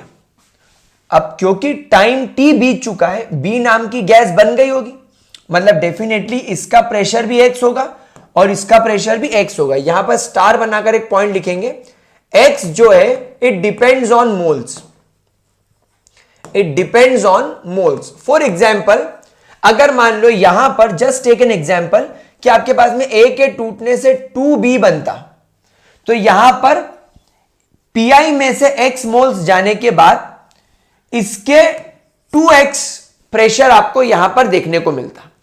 अगर 2b के साथ साथ ये 3c बनता तो पीआई में से x तो चला गया, यहां पर आपको मिलता 2x और यहां पर आपको मिलता 3x। तो यहां पर ध्यान रखना, ये जो x की वैल्यू है ये डिपेंड करेगी ऑन द मोल्स, ये डिपेंड करेगी किस पर? On the moles. तो यहां पर ये हो गया अपना पीआई माइनस एक्स। यहां पर एक छोटी सी बात ध्यान रखना, ये जो पीआई माइनस एक्स है it can also be written as P A is equal to PI minus X. अब सर आपने यहां पर ये पी ए का मतलब क्या ये बता दो। P A is the final pressure, is the final pressure of A at time T, यानी टाइम टी बीत जाने के बाद आपकी जो गैस ए है उसका फाइनल प्रेशर कितना है। क्या ये चीज क्लियर हो गया? अब यहां पर जरा निकालो PT, PT. Now sir what is PT? PT का मतलब प्रेशर होगा total pressure of, total pressure of system at time T, यानी टी टाइम बीत जाने के बाद टोटल प्रेशर कितना होगा? तो टोटल प्रेशर होगा PI minus x plus x plus x. So x से एक्स कट जाएगा, so PT will turn out to be PI plus x. जरा इसको रीअरेंज करो, जरा इसको रीअरेंज करो, तो x will become equal to PT minus PI. और अब इस इक्वेशन को इसमें पुट कर दो। जब आप उस इक्वेशन में इसको पुट करेंगे तो यहां पर आपको देखने मिलेगा P A is equal to P I minus P T minus P I. So P A is equal to P I minus P T plus P I. So P A will become equal to 2pi minus P T, 2pi minus P T, 2pi minus P T. अब आपके पास में ये मिल गया। अब जरा इसको convert करो अपनी फर्स्ट ऑर्डर इक्वेशन में। भाई फर्स्ट ऑर्डर इक्वेशन क्या है? k is equal to 2.303 upon T log base 10 initial pressure of the gas जब टाइम 0 था and final pressure of gas जब टाइम t था। यहां पर मैंने केवल एक ही बात करी क्योंकि हम लोग हमेशा जानते हैं कि केमिकल रिएक्शन का रेट केवल रिएक्टेंट पर डिपेंड करता है, प्रोडक्ट पर नहीं। तो अब यहां पर पीआई क्या है? Initial pressure of the gas. PA क्या है? Final pressure of gas at time t. लेकिन पीआई की वैल्यू तो क्वेश्चन में थी, लेकिन क्वेश्चन में पीए की वैल्यू नहीं मिलेगी। क्वेश्चन में आपको हमेशा पीटी की वैल्यू दे रखी होगी। चाहो तो अपना एग्जाम्पल 4.6 करके देखना, चाहो तो एग्जाम्पल 4.6 करके देखना। ट्राई एग्जाम्पल 4.6 इन NCERT। यानी एग्जाम्पल आई थिंक अब ये 3.6 हो गया होगा क्योंकि तुम्हारी बुक के अंदर टैगिंग चेंज हो गई है। सो अब आपका k will become equal to 2.303 by t log base 10 pi divided by 2pi minus pt। अब बेटा सब कुछ सेम रहेगा, बस ये pa की वैल्यू बदल जाएगी क्योंकि जैसा मैंने आपसे कहा कि कुछ केमिकल रिएक्शन में हो सकता है इनके मोल्स चेंज हो जाए। तो अगर इनके मोल्स चेंज होंगे तो यहां पर pt की वैल्यू चेंज होगी, pt की वैल्यू चेंज होगी तो x की वैल्यू चेंज होगी, x की वैल्यू चेंज होगी तो pa की वैल्यू चेंज हो जाएगी। इसीलिए आपको यह डेरिवेशन मेरे को सिखाना बहुत ज्यादा जरूरी था। ठीक है बच्चों, चलो आगे बढ़ते हैं। अब बात करते हैं सूडो फर्स्ट ऑर्डर रिएक्शन के बारे में।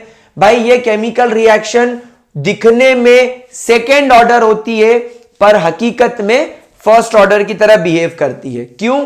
देखो जैसे यहां पर आप देखो, आपके पास में एक ईस्टर है। ईस्टर का रिएक्शन वाटर के साथ करने पर ही हमने पाया कि जब ये ऐसा टूटा, जब वाटर ऐसा टूटा तो वाटर का OH C2H5 के साथ कंबाइन होकर C2H5OH बनाया और CH3COO के साथ वाटर का H CH3COOH बनाया। सो देखने में तो लगा कि ये केमिकल रिएक्शन एक सेकेंड ऑर्डर रिएक्शन है, लेकिन हमने ये देखा कि यार इसके अंदर वाटर तो एक्सेस में है। अब अगर कोई रिएक्टेंट एक्सेस में है तो तुम उसका कॉन्सेंट्रेशन बढ़ा दो या तुम उसका कॉन्सेंट्रेशन कम कर दो, केमिकल रिएक्शन के रेट पर कोई असर ही नहीं होना है क्योंकि वो तो एक्सेस में है। तुमने अगर 10 मोल वाटर ले लिया और अगर 8 मोल वाटर भी कम कर दिए तो क्या फर्क पड़ता है? 1 मोल वाटर इस्तेमाल होगा और 1 मोल वाटर फिर भी एक्स्ट्रा बच जाएगा। तो वाटर एक्सेस में होने की वजह से केमिकल रिएक्शन के रेट पर उसका कोई असर नहीं होता। तो लोग तो रेट इक्वेशन बनाएंगे that R is equal to K concentration of ester multiply by concentration of water, लेकिन हम तो जानते हैं कि वाटर की जो वैल्यू है वो तो कांस्टेंट है, तो हम उसको K से यानी कि K से मल्टीप्लाई करके एक नया रेट कांस्टेंट ले लेंगे K डैश, और अब हमारी जो नई रेट इक्वेशन बनेगी वो बनेगी R is equal to K dash CH3COO C2H5 and ये फर्स्ट ऑर्डर कंसीडर करी जाएगी पर दिखती सेकेंड ऑर्डर होगी, मॉलिक्यूलैरिटी 2 होगी। ठीक है, तो इसका एक एग्जांपल और है ये वाला ग्लूकोज वाला। आप देखो सुक्रोज से वाटर को रिएक्ट करेंगे बट यहां पर भी वाटर एक्सेस में होने की वजह से ये आपको ग्लूकोज देगा, ये आपको फ्रक्टोज देगा, लेकिन इसका रेट कांस्टेंट आपको अलग दिखाई देगा। चलो आगे बढ़ते हैं। अब गाइस हम बात करते हैं what is the effect of temperature on the rate of reaction. देखो तो गाइस यहां पर क्या हुआ कि किसी भी केमिकल रिएक्शन के रेट के ऊपर टेम्परेचर का क्या असर होता है वो हमें देखना है। तो ऐसा देखा गया कि जब इंक्रीज किया जाता है टेम्परेचर तो केमिकल रिएक्शन का रेट भी इंक्रीज हो जाता है। यही तो वही बात हो गई कि बजरंगबली की पूंछ में आग लगाओगे तो भाई साहब उनकी स्पीड बढ़ जाएगी और वो तुम्हारी लंका लगा देंगे। आदि पुरुष का डायलॉग तो नहीं याद आ रहा है, कपड़ा तेरे बाप का, तेल तेरे बाप का, लंका तेरे बाप की, तो जलेगी भी तेरे बाप की। वैसे ही मेरे स्टूडेंट्स जो अभी मुझसे ये वन शॉट पढ़ रहे हैं, जब केमिस्ट्री का पेपर देकर आएंगे और जब उनको पता चलेगा कि अरे ये तो वही सब पूछा गया जो हमने पढ़ा है और हमारे बहुत अच्छे मार्क्स आने वाले हैं, तो फिर हम हमारे घर में हमारे रिश्तेदारों के सामने क्या बोलेंगे? बेटा मेरे बाप का, पैसा मेरे बाप का, मेहनत मेरे बाप की, लेकिन जलेगी तेरे बाप की, क्योंकि तुम्हारी जल गई हमारे रिजल्ट देखकर। जो अपने सामने आके बड़ी बड़ी होशियारी मारते हैं उनको जलाने का मौका आ गया है गाइस। बहुत बढ़िया। तो यहां पर अगर हम बात करें टेम्परेचर की, तो on increasing temperature rate of reaction increases. ये देखा गया कि अगर in a mixture of potassium permanganate and oxalic acid KMnO4 is decolorized faster at a higher temperature than at the lower temperature। ठीक है, और इनफैक्ट ये देखा गया कि with rise in temperature by 10 degree Celsius the rate constant is nearly doubled. Rate constant के से 2k हो जाएगा अगर टेम्परेचर 10 डिग्री से बढ़ गया। अगर टेम्परेचर को और 10 डिग्री से बढ़ाए तो वो 2k से 4k हो जाएगा। आ रही है बात समझ में? इस चीज को एक्सप्लेन किया फॉर द फर्स्ट टाइम एक साइंटिस्ट जिनका नाम था आरेनियस, और आरेनियस ने एक आरेनियस इक्वेशन दी जो हमें बताती है कि कैसे एक rate of chemical reaction temperature के ऊपर डिपेंड करती है। टेम्परेचर के ऊपर ये कैसे डिपेंड करती है, जहां पर K होता है आपका रेट कांस्टेंट, A होता है आपका Arrhenius factor, frequency factor, pre exponential factor, EA is your activation energy जिसकी यूनिट जूल्स पर मोल होगी, R आपका रेट कांस्टेंट होगा और T आपका टेम्परेचर होगा।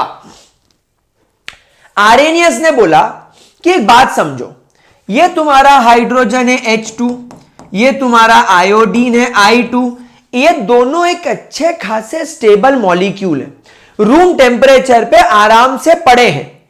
इनको क्या कीड़ा काटेगा कि H2 जो ऑथेंटिकली एक मॉलिक्यूल है, उसमें 2 हाइड्रोजन के एटम जुड़े हैं, बॉन्ड बनाए हैं, वो क्यों एक दूसरे के साथ छोड़कर आयोडीन के साथ बॉन्ड बनाने जाएंगे? और भाई आयोडीन के भी 2 एटम जुड़कर I2 नाम का मॉलिक्यूल बनाए हैं, तो वो I2 नाम का मॉलिक्यूल क्यों टूटेगा? क्यों वो हाइड्रोजन के साथ रिएक्शन करेगा? तो इसका जवाब आरेनियस ने दिया टेम्परेचर। आप जब इन रिएक्टेंट का टेम्परेचर बढ़ाओगे, देखो अभी यहां पर तुम्हारा H2 और I2 यहां पर पड़ा है, यहां पर आप देखो इसकी एनर्जी अभी कितनी कम है, ये देखो अभी इनकी एनर्जी बहुत कम है। अब आपने क्या करा, इनकी एनर्जी यानी इनका टेम्परेचर बढ़ाना चालू करा, तो टेम्परेचर के बढ़ने की वजह से इनकी एनर्जी बढ़ी, और एनर्जी बढ़ते बढ़ते बढ़ते बढ़ते ये एक ऐसे पॉइंट पर पहुंच गए, एक ऐसे थ्रेश होल्ड पॉइंट पर पहुंच गए जहां पर इनकी एनर्जी एक्टिवेशन एनर्जी के बराबर हो गई। एक्टिवेशन एनर्जी का मतलब एक स्टेबल रिएक्टेंट को एक दूसरे के साथ रिएक्ट करने के लिए एक इंटरमीडिएट बनाकर देने वाला point. The energy required to form intermediate which is called as activated complex is called as activation energy, यानी इसको एक्टिवेट कर देना, H2 और I2 के बीच में प्यार जगा देना, दोनों एक दूसरे को देखेंगे लल्ला लल्ला लल्ला लल्ला, ये वो वाला पॉइंट आ गया। तो जब हम इस पॉइंट पर पहुंचे, ये हो गया एक्टिवेशन पॉइंट। और प्यारे बच्चों, अब आपका प्रोडक्ट बनना शुरू हो जाएगा, और वापस से प्रोडक्ट क्योंकि बन गया है तो प्रोडक्ट की एनर्जी कम होनी भी शुरू हो जाएगी। तो बेसिकली ये पूरा खेल जो आपका प्रोडक्ट बना वो किसकी वजह से बना? टेम्परेचर की वजह से, एनर्जी की वजह से। तो ये चीज एक्टिवेशन एनर्जी हमें आरेनियस ने समझाई। क्या आपको बात समझ में आई? H2 को I2 में और I2 को H2 से कोई लेना देना नहीं है, अनलेस अंटिल आप उसे बाहर से टेम्परेचर बढ़ाकर एक्टिवेशन एनर्जी ना प्रोवाइड कर दो। एक्टिवेशन एनर्जी मिलते ही H2 I2 एक इंटरमीडिएट बना लेंगे जिसे हम एक्टिवेटेड कॉम्प्लेक्स बोलेंगे। ये इसका थ्रेशोल्ड पॉइंट है। और अब अगर एक्टिवेटेड कॉम्प्लेक्स बन गया तो अब H और H के बीच का बॉन्ड टूटना शुरू, I और I के बीच का बॉन्ड टूटना शुरू, और HI के बीच का बॉन्ड बनना शुरू। और ये आपको प्रोडक्ट बनाकर देगा, और जैसे जैसे प्रोडक्ट बनता जाएगा बनता जाएगा बनता जाएगा बनता जाएगा, वैसे वैसे उसकी एनर्जी वो रिलीज करता जाएगा और एक स्टेबल पॉइंट पर आ जाएगा। इस दुनिया में जो स्टेबल है उसकी एनर्जी कम होगी, जो अनस्टेबल है उसकी एनर्जी ज्यादा होगी। क्या यह ग्राफ समझ में आया? बहुत बढ़िया। अब लुडविग बोल्ट्जमैन, इसका नाम लुडविग गाली जैसा साउंड होता है, कई बार मैं डरता हूं कि कहीं लुडविग बोलते बोलते मैं कुछ और गलत ना बोल दूं। वैसे गलत बोल दूंगा तो तुम उसकी क्लिप्स बना के यूट्यूब पे डालोगे और मैं फेमस हो सकता हूं। ये आइडिया वीरू सहस्त्रबुद्धे ने मुझे दिया था, बट चलो ठीक है, इस पर फोकस करेंगे। So Ludwig Boltzmann and James Clerk Maxwell ने क्या बोला? इन्होंने बोला नहीं नहीं नहीं नहीं नहीं नहीं नहीं नहीं नहीं, तू ये मत सोच मेरे लाडले कि इस रूम में अगर हमारे पास में गैसेस मौजूद है तो गैसेस के पास में काइनेटिक एनर्जी भी मौजूद है। तो आप क्या सोच रहे हो कि इस रूम में मौजूद गैसेस के पास अगर काइनेटिक एनर्जी है तो वो फुल एनर्जी से एक दूसरे के साथ कोलिजन करके प्रोडक्ट बना देंगे? नहीं। अगर ऐसा होने लगता तो जब बाबा रामदेव अनुलोम विलोम करने के लिए सांस खींचो, जब ऐसा बोलते और हम जब सांस खींचते तो हमारे रूम में हाइड्रोजन भी है, हमारे रूम में ऑक्सीजन भी है, दोनों एक दूसरे के साथ कोलिजन करके वाटर मॉलिक्यूल बनाते और हम खींचते सांस और नाक में घुस जाता पानी। सडनली बढ़िया सूखे सूखे कपड़े पहन के चल रहे हो और H2I2 रिएक्ट करे, तुम्हारी टी शर्ट गीली चल जाएगी, पैंट गीली हो गई तो लोग क्या बोलेंगे? सूसू कर दी।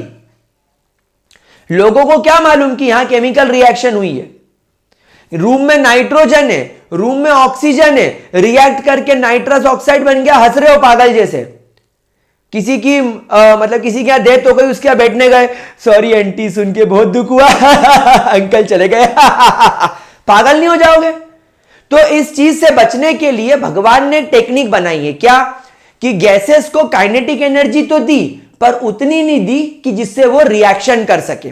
तो लुडविग बोल्ट्जमैन और मैक्सवेल ने यही बोला कि भाई तुम्हारे कमरे में मौजूद जो गैसेस है उनके पास में काइनेटिक एनर्जी है लेकिन उतनी नहीं जितनी रिक्वायरमेंट है रिएक्शन करने के लिए। मतलब फॉर एग्जांपल अगर आप इस ग्राफ को देखो तो यहां पर एक एक्सिस पर फ्रैक्शन ऑफ मॉलिक्यूल्स है और एक एक्सिस पर उसकी काइनेटिक एनर्जी है। तो हमने यह पाया कि इस रूम में मौजूद मैक्सिमम नंबर ऑफ गैसेस के पास में यह वाली काइनेटिक एनर्जी है, ये वाली काइनेटिक एनर्जी है। तो इस काइनेटिक एनर्जी को नाम दिया गया मोस्ट प्रोबेबल काइनेटिक एनर्जी, जो इस रूम में मौजूद मैक्सिमम नंबर ऑफ गैसेस के पास है। लेकिन क्या ये सफिशिएंट है रिएक्शन करने के लिए? नहीं। रिएक्शन करने के लिए हमें इतनी काइनेटिक एनर्जी चाहिए। देखो ये एक्सिस पर काइनेटिक एनर्जी है ना, तो हमें ये एनर्जी चाहिए और ये एनर्जी है आपकी एक्टिवेशन एनर्जी। तो ये एक्टिवेशन एनर्जी कितनी गैसेस के पास है? केवल और केवल इतनी फ्रैक्शन ऑफ गैसेस के पास ही है।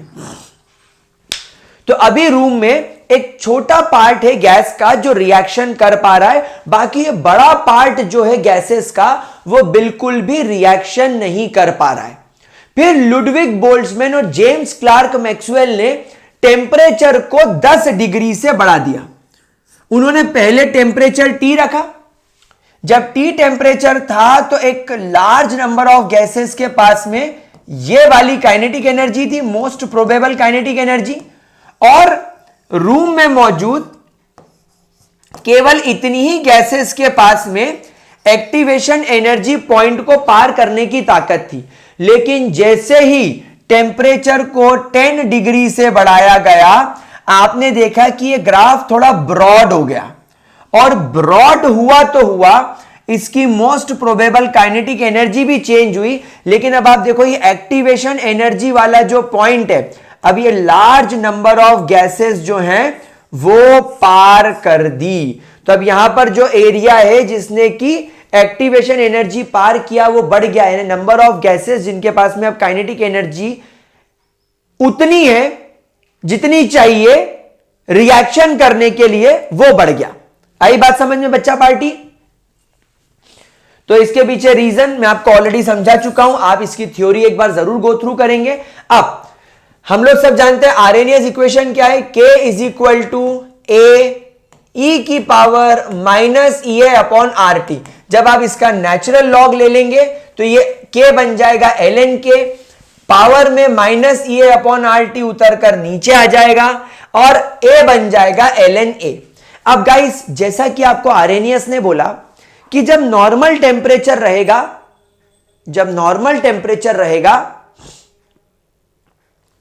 तब केमिकल रिएक्शन का रेट अलग रहेगा।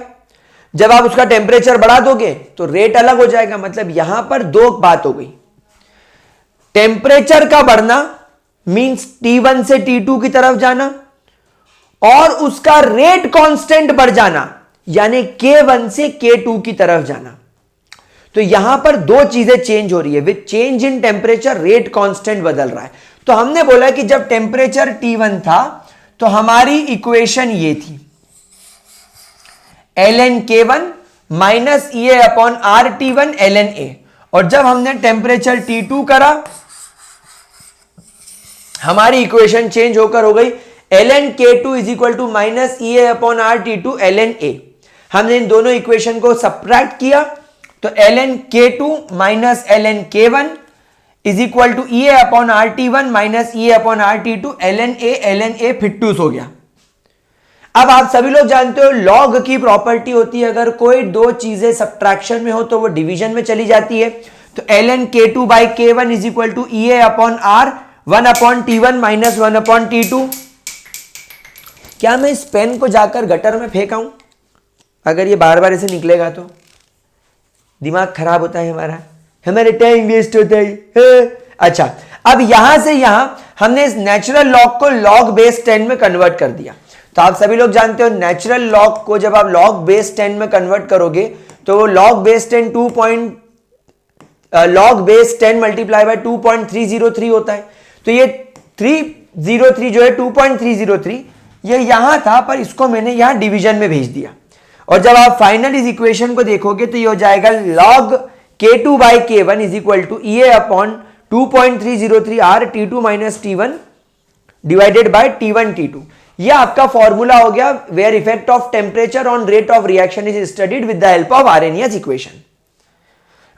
अब गाइस कैटलिस्ट की बात करें तो गाइस कैटलिस्ट वो होते हैं जो केमिकल रिएक्शन के रेट को बढ़ा देते हैं।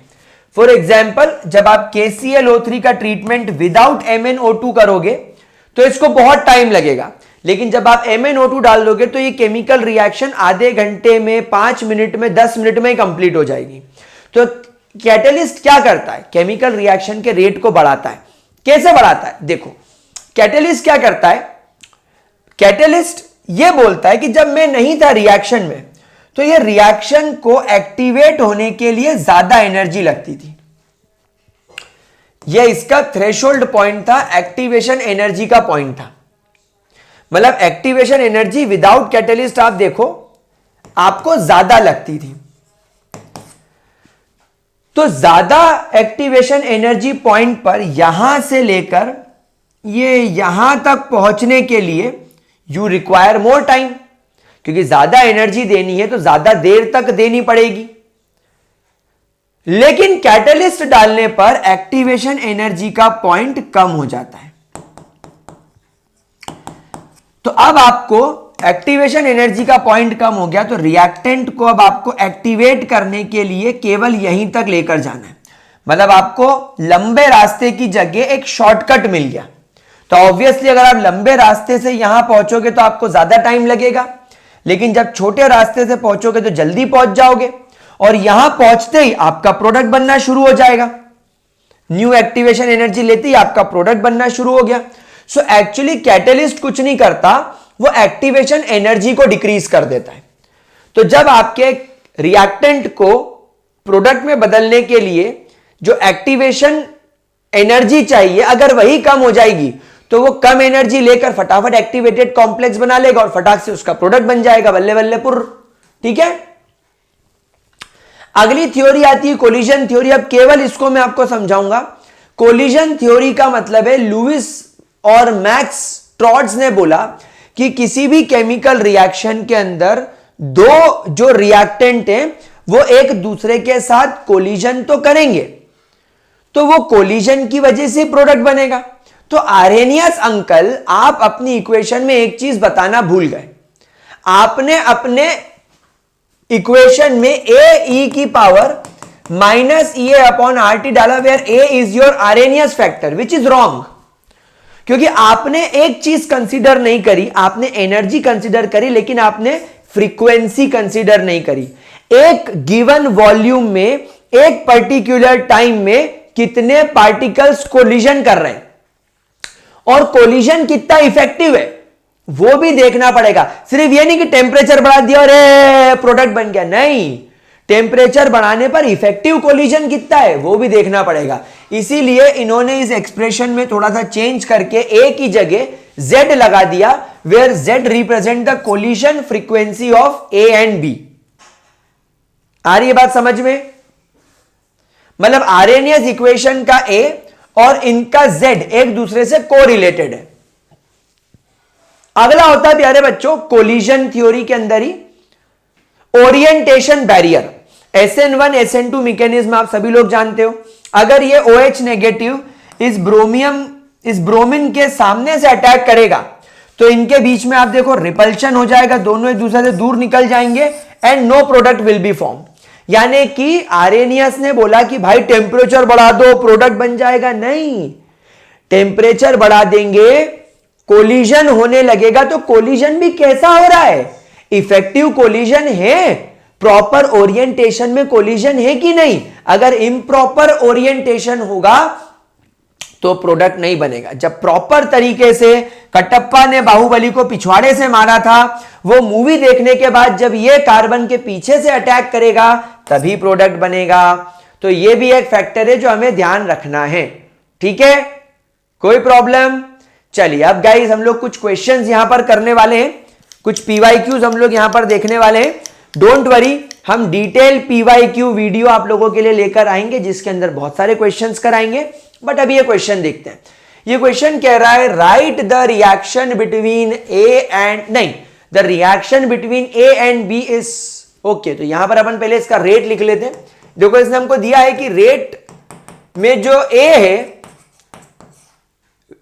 इस A and B first order with respect to A and zero order with respect to B. मतलब बी को बढ़ाओ बी को घटाओ कोई फर्क नहीं पड़ेगा। तो आपका केमिकल रिएक्शन का जो रेट है वो केवल और केवल ए के ऊपर डिपेंड करेगा। अब हमको टेबल कंप्लीट करनी है, ठीक है भैया अयो। तो जब केमिकल रिएक्शन के अंदर ए का कॉन्सेंट्रेशन 0.1 था, उसका rate 2 into 10 to the power -2 था। लेकिन अब इसका रेट डबल हो गया, डबल डबल। तो जब इसका रेट डबल डबल हो गया है तो बी का रेट डबल हो ट्रिपल हो हमें कोई फर्क नहीं पड़ता, क्योंकि बी तो जीरो ऑर्डर है। इसका मतलब हमें ए के रेट को भी डबल करना पड़ेगा क्योंकि दोनों फर्स्ट ऑर्डर है। आप बात समझे? देखो आप चाहो तो इसको मैं मैथमेटिकली बता देता हूं। 0.1 डिवाइडेड बाय एक्स की पावर में 1 is equal to 2 into 10 to the power -2 divided by 4 into 10 to the power -2। ये चला गया 2 टाइम्स, तो ये हो गया 0.1 by X is equal to 1/2। आई बात समझ में? तो x इधर चला जाएगा तो ये हो जाएगा x इज इक्वल टू 0.2। आई बात समझ में? तो इसका मतलब ये है कि यहां पर हमें क्या लिखना पड़ेगा भाई साहब? 0.2। अब तीसरे केस में इसने A का कॉन्सेंट्रेशन 4 टाइम्स बढ़ा दिया, तो बेटा हमारा यहां पर जो रेट ऑफ केमिकल रिएक्शन रहेगा वो भी 4 टाइम्स बढ़ेगा। तो ये हो जाएगा 8 इंटू 10 टू द पावर -2। बोलो बोलो टेल टेल, ठीक है। अब यहां पर हमारा कॉन्सेंट्रेशन वापस से 2 इंटू 10 टू द पावर -2 हो गया। सेम सेम पप्पी सेम, तो ये भी वापस से 0.1 हो जाएगा। Same same puppy same. Isn't it a छीछी क्वेश्चन? बहुत बढ़िया, आगे चलते हैं। अगला क्वेश्चन बहुत बार आ चुका है, ये बोर्ड एग्जाम में हमेशा आता है। For a first order reaction show that time required for 99% of completion is twice the time required for 90% completion. दो इक्वेशन बनाओ। सबसे पहले T is equal to 2.303 by K log base 10। Initial concentration को मैं 100 मानता हूं एंड फाइनल कॉन्सेंट्रेशन को मैं 1 मानता हूं। क्यों सर? क्योंकि केमिकल रिएक्शन 99% कंप्लीट हो गई है। मतलब 100 ग्राम रिएक्टेंट लोगे तो 99 ग्राम खत्म हो गया, 1 ग्राम बचा। ये तुम्हारी इक्वेशन नंबर 1 हो गई। अब जब आपका टाइम T2 हुआ तो 2.303 बाय के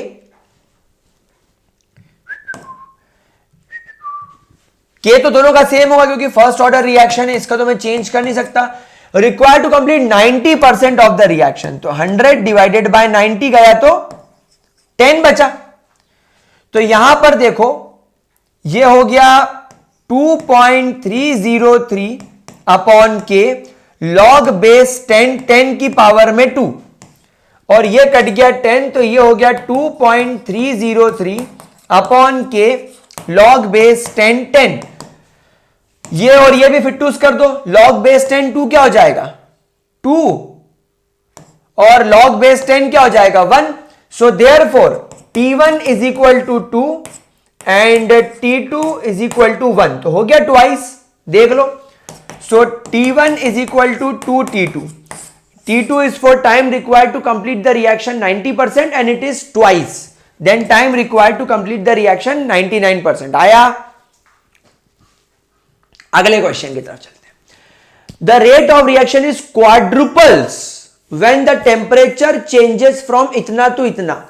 Calculate the activation energy of the reaction assuming that it does not change with temperature। तो यहां पर अपनी इक्वेशन क्या बनती है बेटा, इक्वेशन अपनी बनती है, सबसे पहले अपन देखते हैं the rate of reaction quadruples when temperature changes from इतना टू इतना, यानी जो हमारा T2 होगा वो 4 गुना ज्यादा हो गया किसके, T1 के। मतलब T1 से अगर मान लो T1 2 है तो T2 8 है, सॉरी अगर T1 2 है तो T2 8 है। तो अगर दोनों को मेरे को बराबर करना हो, अगर T2 8 है और अगर मेरे को T1 को 8 करना हो तो मुझे इसको 4 से मल्टीप्लाई करना पड़ेगा। और ये रेट ऑफ रिएक्शन की बात कर रहा है, टाइम की नहीं, तो मेरे को T1 नहीं यहां पर K2 लगाना पड़ेगा। K2 is equal to 4K1। ठीक है बच्चा पार्टी, ठीक है। अब देखो, तो अब यहां पर इक्वेशन लगाओ, लॉग बेस 10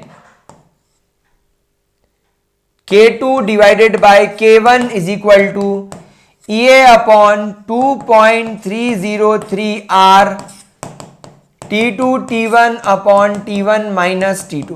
बस अब ये फॉर्मूला हमको इसके अंदर पुट करना पड़ेगा बच्चों। क्या हमको ये चीज फॉर्मूले में पुट करनी पड़ेगी? अब जरा इसके अंदर दिमाग लगाओ कि हम कैसे इसके अंदर इन वैल्यूज को पुटअप करेंगे। हम K2 की जगह क्या रखेंगे, हम K2 की जगह क्या रखेंगे 4, क्योंकि देखो जब मैं इक्वेशन को रीअरेंज करूंगा तो देखो मेरे को खेल खेलना है, तो मैं खेल कैसे खेलूंगा, मैं K2 को K1 से डिवाइड कर दूंगा रीअरेंज करके, तो ये 4 के बराबर हो गया, क्योंकि यहां पर K2 बाई K1 ही है, तो K2 बाई K1 4 के बराबर हो गया। तो ये हो गया लॉग बेस 10 4। ये एक्टिवेशन एनर्जी तुमको निकालनी है, ठीक है। ये हो गया 2.303। जल्दी बताओ R की वैल्यू क्या रखोगे, टेम्परेचर केल्विन्स में जो तुम्हारी इच्छा हो वो रख सकते हो। मेरे हिसाब से मेरा फेवरेट नंबर है 8.314, तो मैं वही रखूंगा 8.314।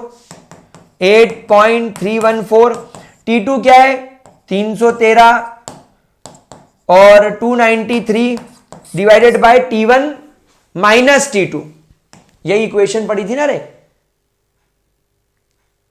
क्या थी वो equation, T2 minus T1 upon T1 T2 था रे, T2 माइनस T1 था।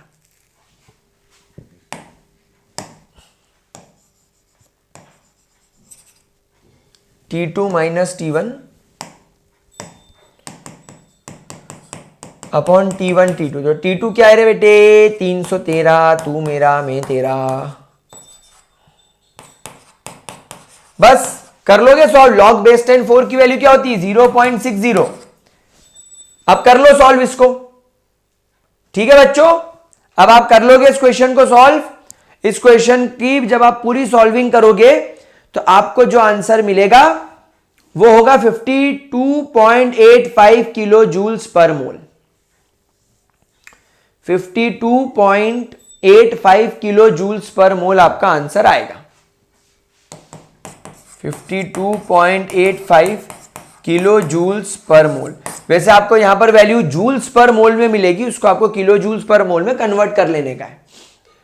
अच्छा, अगला question, what is the effect of catalyst on activation energy? Activation energy को कैटलिस्ट क्या करेगा? डिक्रीज कर देगा। And what is the effect on गिव्स एनर्जी? No change. बेटा अगर गिव्स एनर्जी बदल दी तो फिर स्पॉन्टेनिटी पे चेंज आ जाएगा, रिएक्शन स्पॉन्टेनियस नहीं बचेगी कभी। तो अगर गिव्स एनर्जी बढ़ा दी, पॉजिटिव कर दी, तो रिएक्शन नॉन स्पॉन्टेनियस हो जाएगी। तो गिव्स एनर्जी के साथ यानी केमिकल रिएक्शन को चालू और बंद करने में कैटलिस्ट का कोई योगदान नहीं रहता। देखो ये क्वेश्चन जो मैंने आपको रेट ऑफ रिएक्शन शुरुआत में सिखाया था उस पर आया है। तो पहले मैं इसकी रेट इक्वेशन बना लूंगा। Rate is equal to -1/2 delta N2O5 by delta T is equal to +1/4 delta NO2 by delta T is equal to plus delta O2 by delta T। अब आपसे बोला है the rate of formation of NO2 is इतना, तो what is rate of disappearance of N2O5? मतलब आपको इन दोनों का इस्तेमाल करके क्वेश्चन को सॉल्व करना पड़ेगा, मेरे को जानना पड़ेगा। ठीक है, तो यहां पर मैं लिखूंगा माइनस माइनस भूल जाओ। अब माइनस माइनस यहां पर अपने को भूलना पड़ेगा। ठीक है, रेट ऑफ डिसअपियरेंस है तो जो वैल्यू आएगी वो नेगेटिव में लिख देंगे।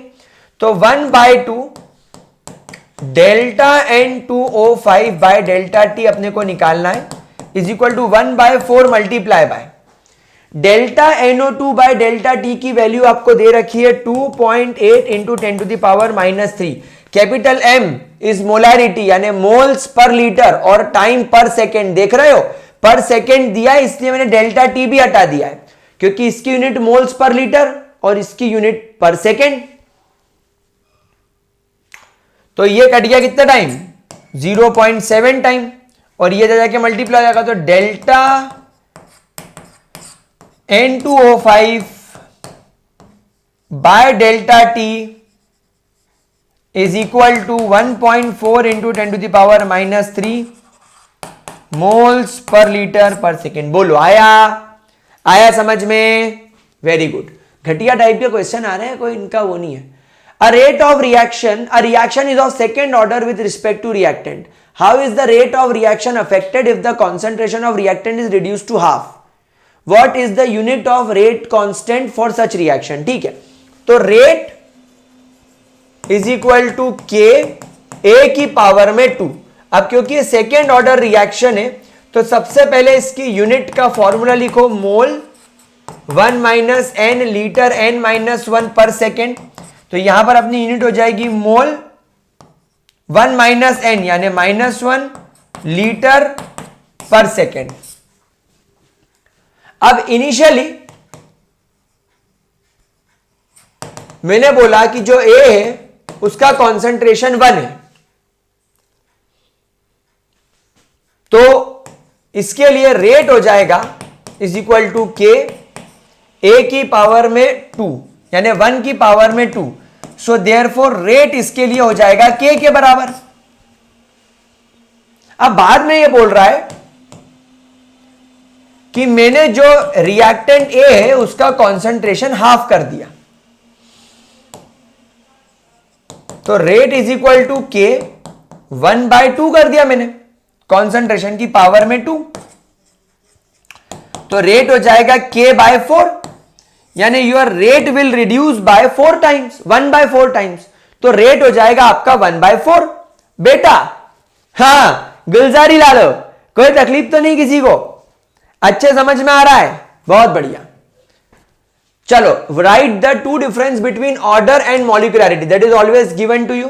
मैं आपको ऑलरेडी ये समझा चुका हूं, इसके बारे में टाइम वेस्ट नहीं करेंगे। अगला question, the rate constant for a first order reaction is 60 seconds. Rate constant K की वैल्यू दे रखी है 60। How much time will it take to reduce from initial concentration to 1/10 of the initial? ठीक है, कोई चिंता नहीं है। तो यहां पर मैं बोलता हूं कि मेरा इनिशियल कॉन्सेंट्रेशन 1 है और मेरा फाइनल कॉन्सेंट्रेशन 1/10 है, और मेरे को इसका टाइम निकालना है। तो time is equal to 2.303 upon K log base 10 R0 by R। देखो ये क्लियरली बोल रहा है how much time will it take to reduce the initial concentration of the reactant to 1/10 to 1/10 of its initial value, उसकी initial value के 1/10 तक पहुंचने के लिए। तो इनिशियल वैल्यू मैंने ले ली थी 1, 2.303 अपॉन 60 log बेस 10, 1 डिवाइडेड बाय 1/10, तो ये 1/10 ऊपर चला जाएगा, तो 2.303 अपॉन 60 और ये जाएगा log बेस 10 और log बेस 10 की वैल्यू तो होती है 1, तो 2.303 अपॉन 60 विल बी योर आंसर। अच्छे क्वेश्चंस आते हैं इसमें से। The reaction A plus B से P बन रहा है, द रेट लॉ आपको दे रखा है, देखो रेट लॉ दे रखा है, इसका ऑर्डर निकालना है। तो इसका ऑर्डर तेरी चड्डी में 10 किलो पाउडर कैसे निकालेंगे?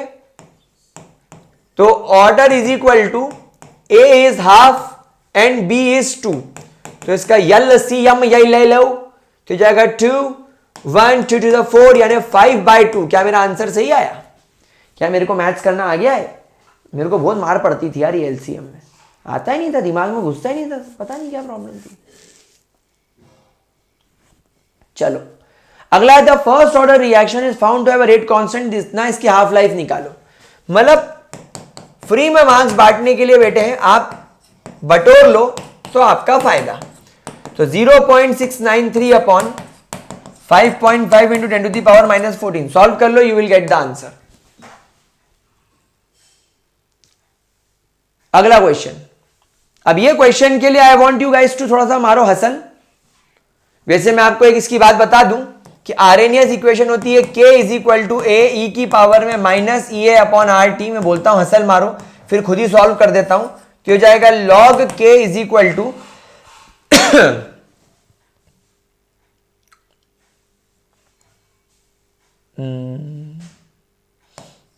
log base 10a minus E A upon R T.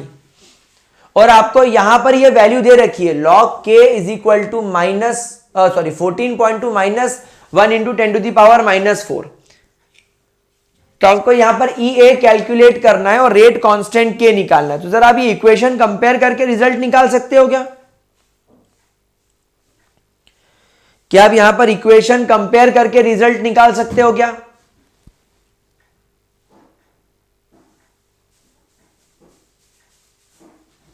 आप देखो यहां पर इस इक्वेशन को इससे कंपेयर करो, log K is equal to 14.2 minus 1 into 10 to the power 4 upon T K. तो log बेस 10a इसके बराबर, ये जो वैल्यू है ये इसके बराबर है, यानी EA upon R T is equal to 1 into 10 to the power 4/t।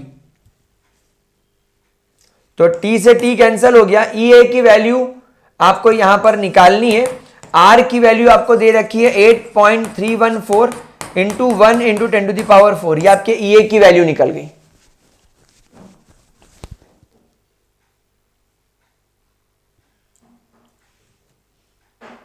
अब जब EA की वैल्यू निकल गई है,